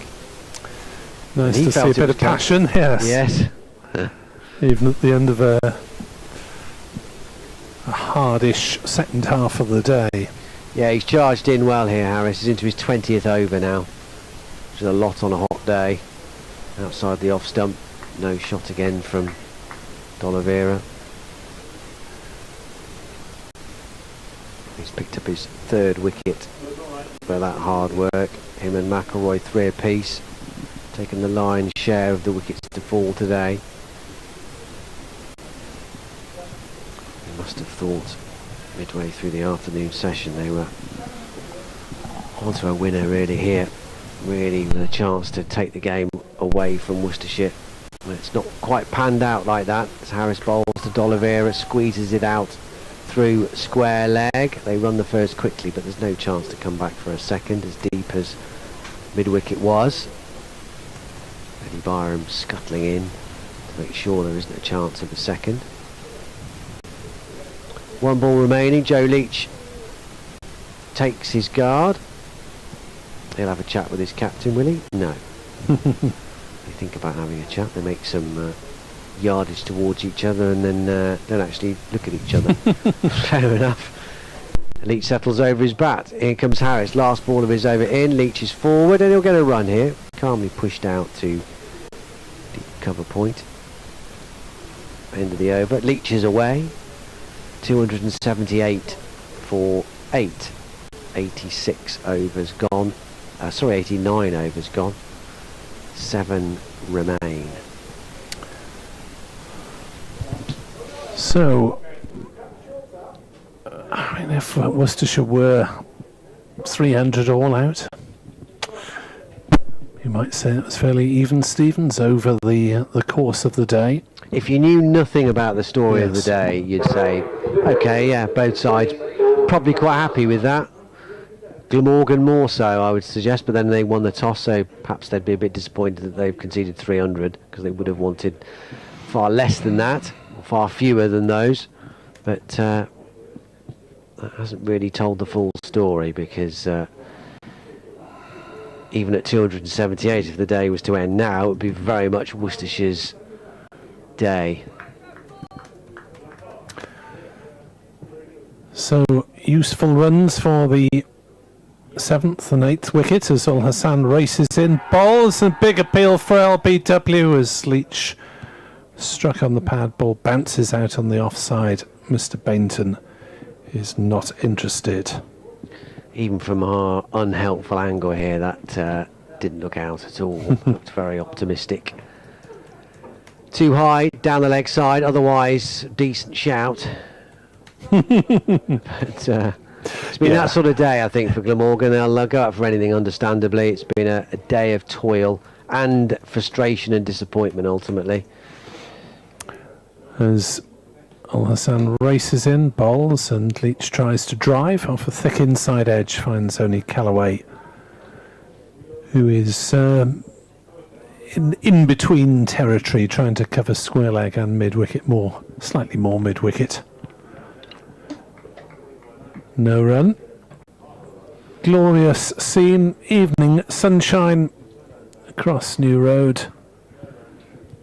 Crowd, not as many as one would have hoped, but maybe they're staying out of the sun as Ul Hassan bowls outside off stump, allowed to go through by Leach. The stands at this New Road end are fairly full, with people getting out of the sun. They've had enough of it. Haven't seen it for weeks. Back it comes, and well, no, it's sensible behaviour, really.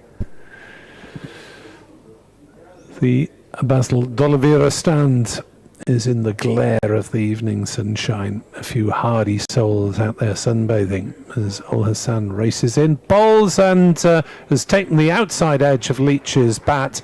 He doesn't bother to wait for Neil Bainton's upraised digit, and Joe Leach has gone for 1, 278 for 9, and Worcestershire have their Glamorgan have their 3rd and maximum bowling points. Yeah, he's bowled well today, Zayn Ul Hassan. He's deserved that wicket, and Joe Leach is the man. He's got out, just hung his bat out a little bit at that one, Leach, but no blame to him. Out for 1, 278 for 9 now, so Glamorgan, if they do take this, they will if they do wrap it up now, they will have 5 overs. Yes. That were 4 overs, won't they? They'll round it down. So they'll have 4 overs to face tonight. Yeah, Zayn Ul Hassan might be forgiven for hiding a few outside off stump for an over or 2 now. Don't give away any runs, but don't try too hard to get them out, since he'll be, presume he'll be opening the batting. Let's see, Glamorgan. I suppose Harris would be the next candidate as night watchman. McIlroy probably isn't as good enough batsman to do duty with that, with all Van der Hoogten is suffering from that hamstring injury and so has been off the field. So Harris is probably the next night watchman. Gorvin's been known to do it, he's 12th man, so they can't use him, and they wouldn't want to use Callaway on championship debut, so either James Harris or the regular openers, I guess. 89.4 overs bowled. Pennington's the new man. Has been struggling recently with an ankle problem, but obviously fit enough now to return. He can certainly be an obdurate customer when he wants to be. 18, 20, 10 and 26 in his last, 4 red ball innings. Playing his 6th championship match of the season, Dylan Pennington, another tall figure, facing up to Ul Hassan and getting off the mark. First ball with a thickish inside edge down to backward square for a single, and D'Oliveira's dropped both his gloves in making that run, which came off halfway down the wicket. We had everything there because everyone was ball watching. Pennington set off in that sort of loping style of his and then almost collided with Ul Hassan, who wasn't watching. So they managed to just evade each other at the last second, and somehow D'Oliveira got involved. There was a slight collision. D'Oliveira lost his gloves that he was carrying in his other hand anyway. So that was a bit of a late comedy to end the day. After all that, it's a run. 279 for 9. Al-Hassan in bowls, and D'Oliveira comes down the wicket and then has to play defensively once he got there. Maybe just the sign as D'Oliveira practices a hoik through mid-wicket that D'Oliveira might be willing to have a little go here, and with the bonus of having a couple of overs with ball in hand, if Worcestershire lose their final wicket within the next 4 overs. So might be a bit of cat and mouse going on here.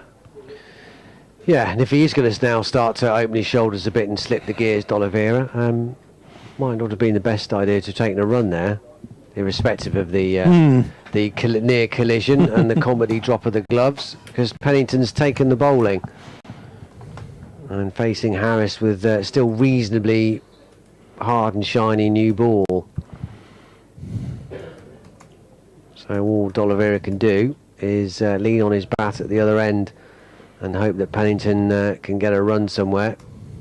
He's in and just drops it into the offside, and there's no run.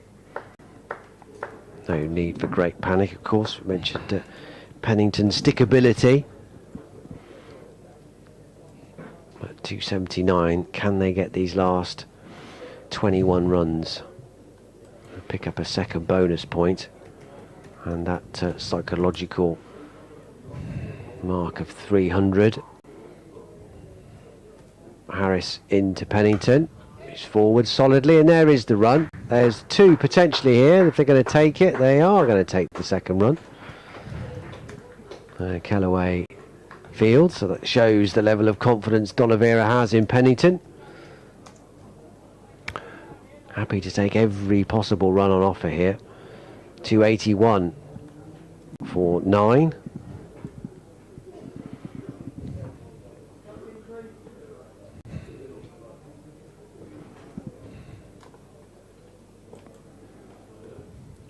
Bit of a false start from Harris again.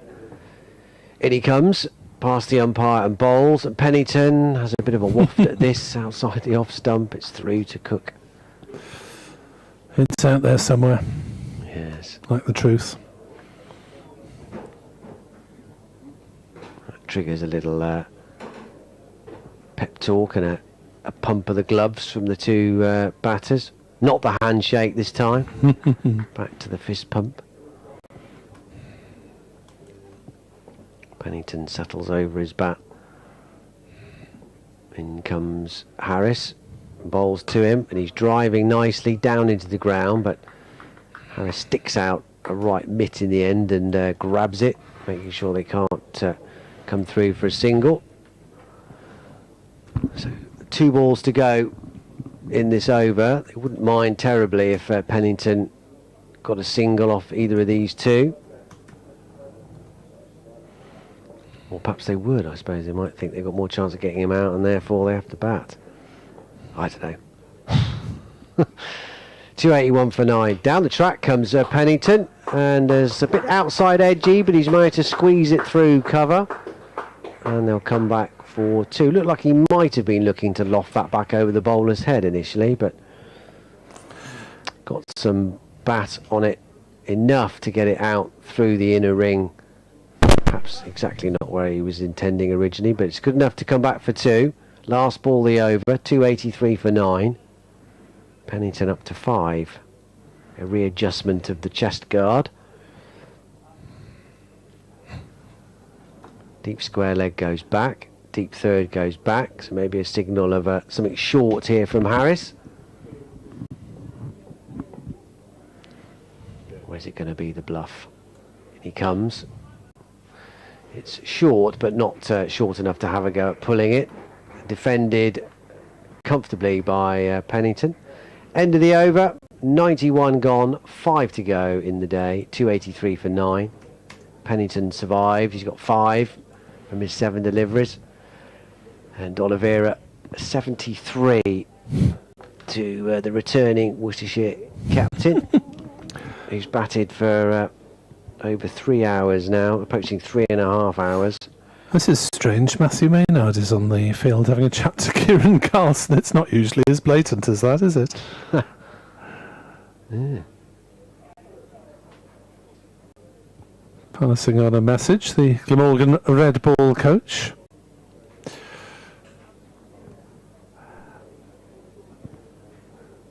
As he returns to sit alongside 12th man Cian Davis, or 13th man we should say, because Corvin has been on for a lengthy period now after the injury to Van der Hochten.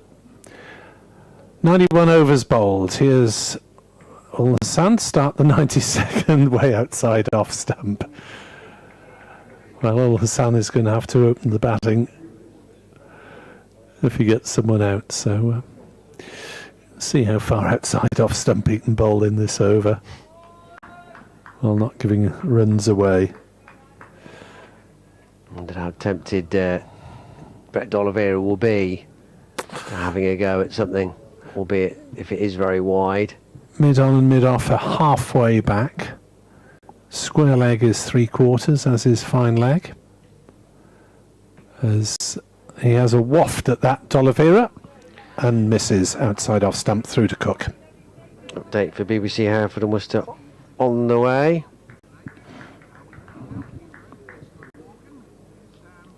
Worcestershire still hanging on here in their first innings, 283 for 9. Brett D'Oliveira, the returning Red Bull captain, he's got 73, and him together with Logan van Beek, who made a debut half century in Red Bull cricket, and Ben Allison, the new loan signing from Essex, have really propelled Worcestershire from the depths of despair to something approaching a very respectable target, you would think, bearing in mind where they were at 110 for 6 not long after lunch in complete disarray.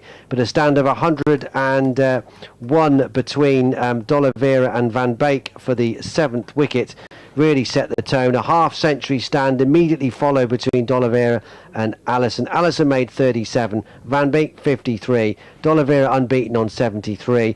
Earlier today, only Roderick and Hose with 43 apiece made double figures. Glamorgan have also lost their main strike bowler, Tim van der Hoogten, to a hamstring injury, so that's really dented their morale today, and they've toiled away on this long hot day here at New Road. Worcestershire, asked to bat first this morning, will be absolutely delighted with the scale of this recovery. 284 for 9 with 4 overs left in the day.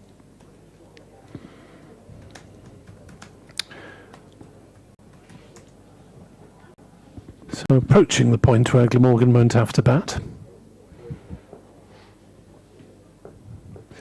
As Van der Hoogten speeds in and bowls, and Pennington plays that one to point, and there's no run.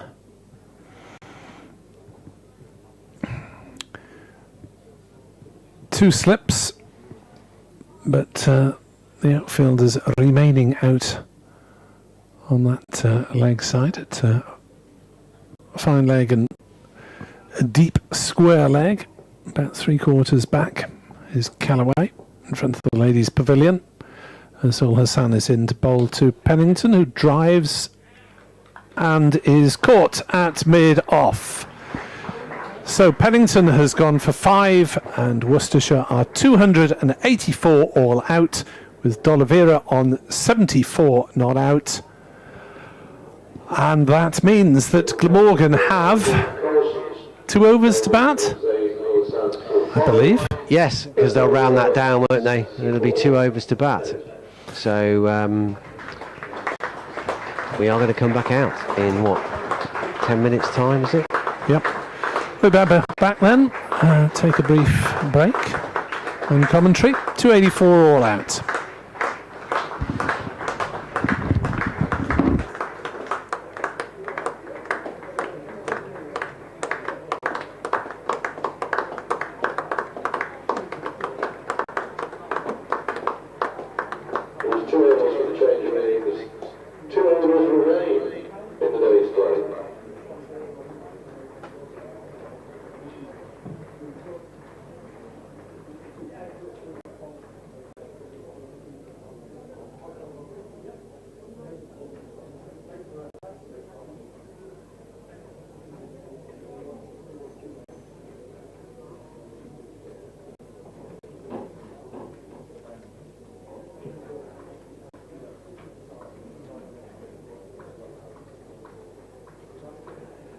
T20 international at Edgbaston, England, replying to New Zealand's 202 for 5 or 113 for 9.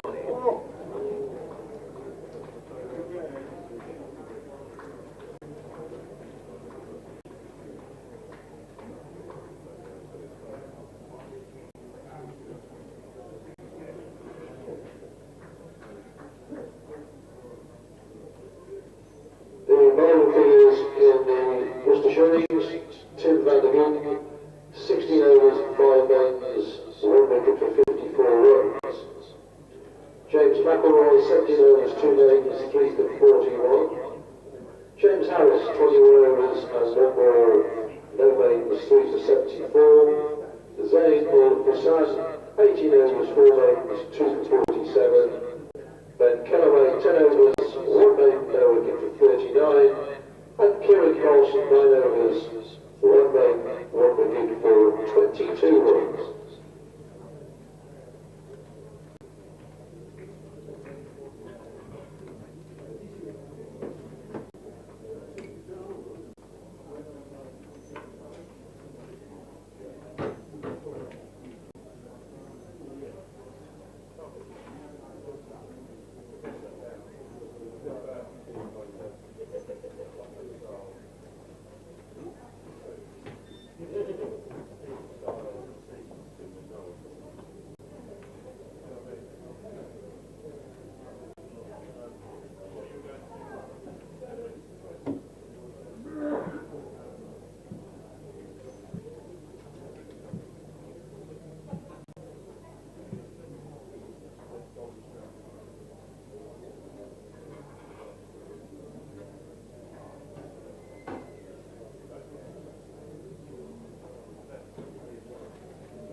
Here we go then at New Road for this last couple of overs in the day's play. Literally 2 overs to go between Glamorgan and Worcestershire after Worcestershire were finally bowled out for 284. 4 overs left in the day. But that's some recovery after being 110 for 6. 3 wickets apiece for McIlroy and Harris. 2 for Ul Hassan, 1 for the injured Van der Hugden, and 1 for the captain Carlson with his off spin. And Brett D'Oliveira finishing 74 not out, with Bennington the last man to go for 5. So it's all about survival for these 2 Glamorgan batters for these 2 overs to end the day in their first innings. And they're going to open up with Eddie Byram and James Harris. There we are. So there is a night watchman, and I guessed correctly, in the absence of Van der Hugden. So Harris effectively has got to get through this over and then get to the other end. Is he more night watchman than night hawk? Well, Harris used to be a middle order batsman. He's slid down a bit in recent years. Leach is going to open up from the Diglas end, bowling to night watchman Harris, who pushes him back up the pitch, and there's no run. Unsurprisingly here, Worcestershire on the front foot, all out attack, 3 slips, a short leg,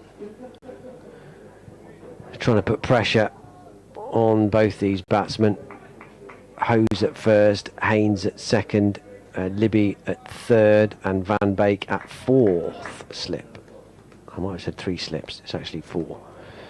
As Leach in, forward comes Harris, doesn't make any attempt to play the ball. There's typical oohs and ahs and claps and G-ups as Worcestershire sense a potential chance here, albeit only 12 balls to end the day on a real high after their splendid recovery in their innings.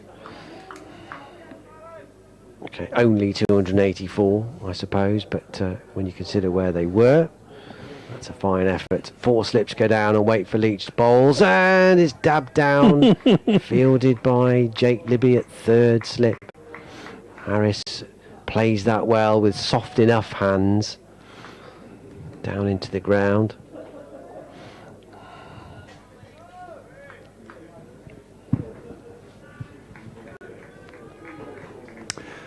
And Harris has got enough batting instincts not to do anything stupid. Yeah, he's just got to keep it out, hasn't he? Just keep it out and try and get down the other end if he can. Leach bowls to him, wide of the off stump, not being asked to play a shot in the over so far. Highest score of 47 this season, which was actually his most recent innings against Leicestershire at home in that middle block of the season.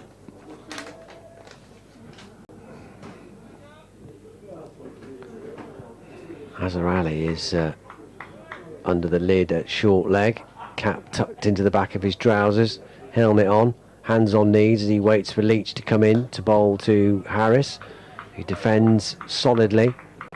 Leach fields on his follow through. You've got your senior international. Yes. At the age of 38, under the lid at short leg. That's where it gets you, Nick. All that experience, all that know-how, all that class. It's meant to be your youngest or most recent recruit, isn't it? It's supposed to be the novice, isn't it? The new boy. Leach, last ball of the over. Inga bowls to Harris, not required to play a stroke, so he's seen off 1 over of the 2. That will expose the front line batter to Dylan Pennington from the other end. He's swift to remove his cap. Dylan Pennington wants to get on with it, pawing at the ground, drawing that front line. So can he make a breakthrough to end the day in bonus fashion for the home side?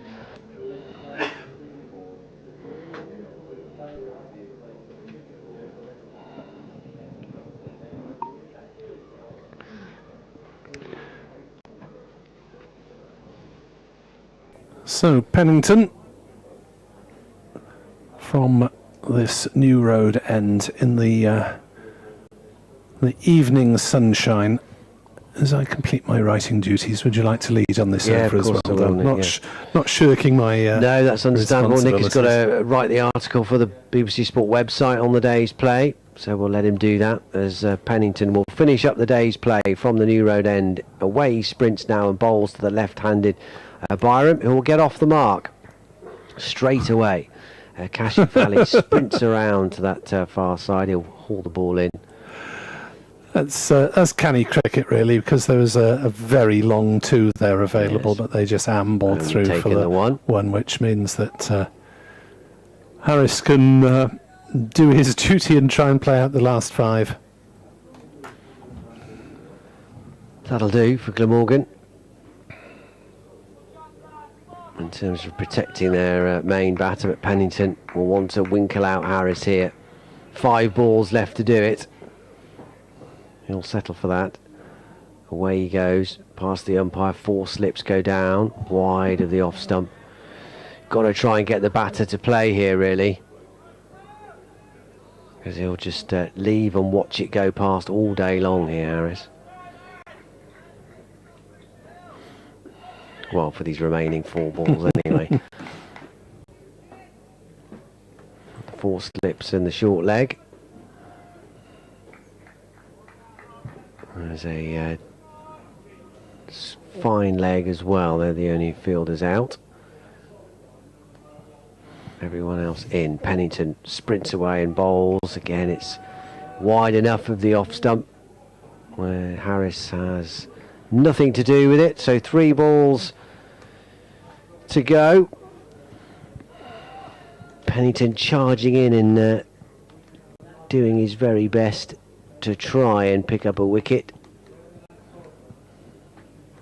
19 wickets so far this season, in what will be his last season, of course, for Worcestershire.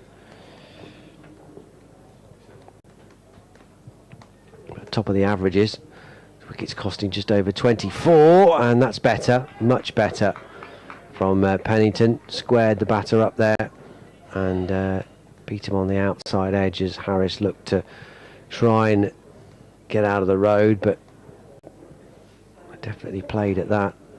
That's the first ball of this over, really, that Pennington's bowled, where the batter has been in 2 minds to think he ought to try and play that. Another slip has gone in.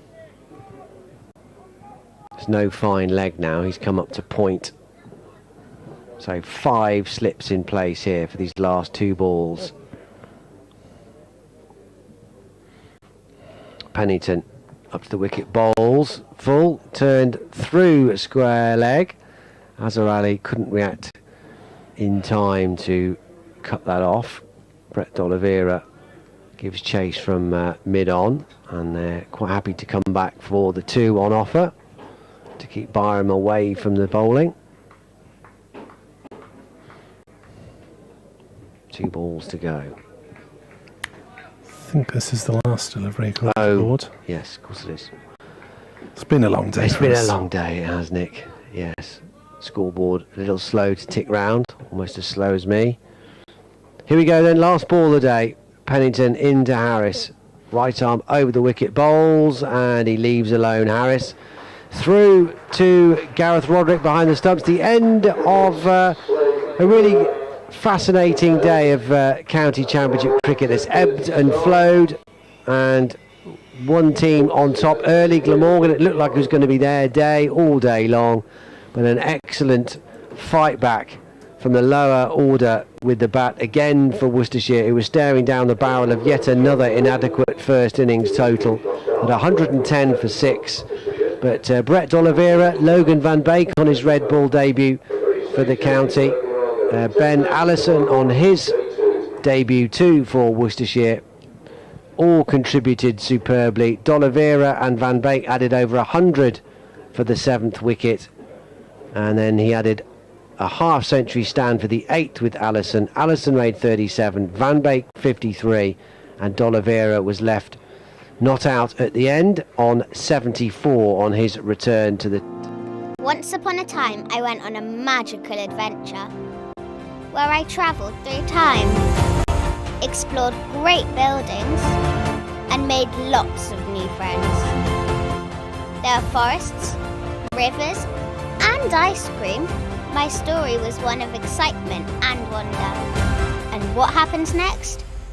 Well, that's your chapter. Make Worcestershire part of your story. Way through the morning and not long after lunch, but that repair job, splendidly orchestrated by Brett D'Oliveira, has got Worcestershire firmly back into this game, and at the end of day one, you'd have to say in control at 284 they made, and then Glamorgan surviving those last couple of overs. But of course there's still 3 whole days to go. The weather is set very fair indeed. It's going to be hot tomorrow and on Tuesday, the high 20s. So the weather shouldn't spoil things here. But if Glamorgan can come firing back tomorrow with a good day with the bat, well then they can just check some of this Worcestershire happiness, I guess, at the end of the day, and certainly the momentum they have after day one. Still very much all to play for in this very important game in the promotion race to slot in behind Durham and get up to Division 1 for next season. So that's just about it from New Road. My thanks to Nick Webb for his company today. Thank you, Dan, for bearing more of the burden on air while I tap away at the laptop. I'll try and just make sense alongside you. Absolute pleasure. And yeah, you can read Nick's report on the BBC Sport website in due course as well. And we'll be back at around about 25 past 10 in the morning. It's a 10:30 start, of course, these days. Now we're into September. So please do join us for then. And then for day 2 from New Road, Worcestershire against Glamorgan. But from New Road, from me, Dan Wheeler, and from my colleague Nick Webb, enjoy the rest of your evening, and we'll catch you tomorrow morning. Good night.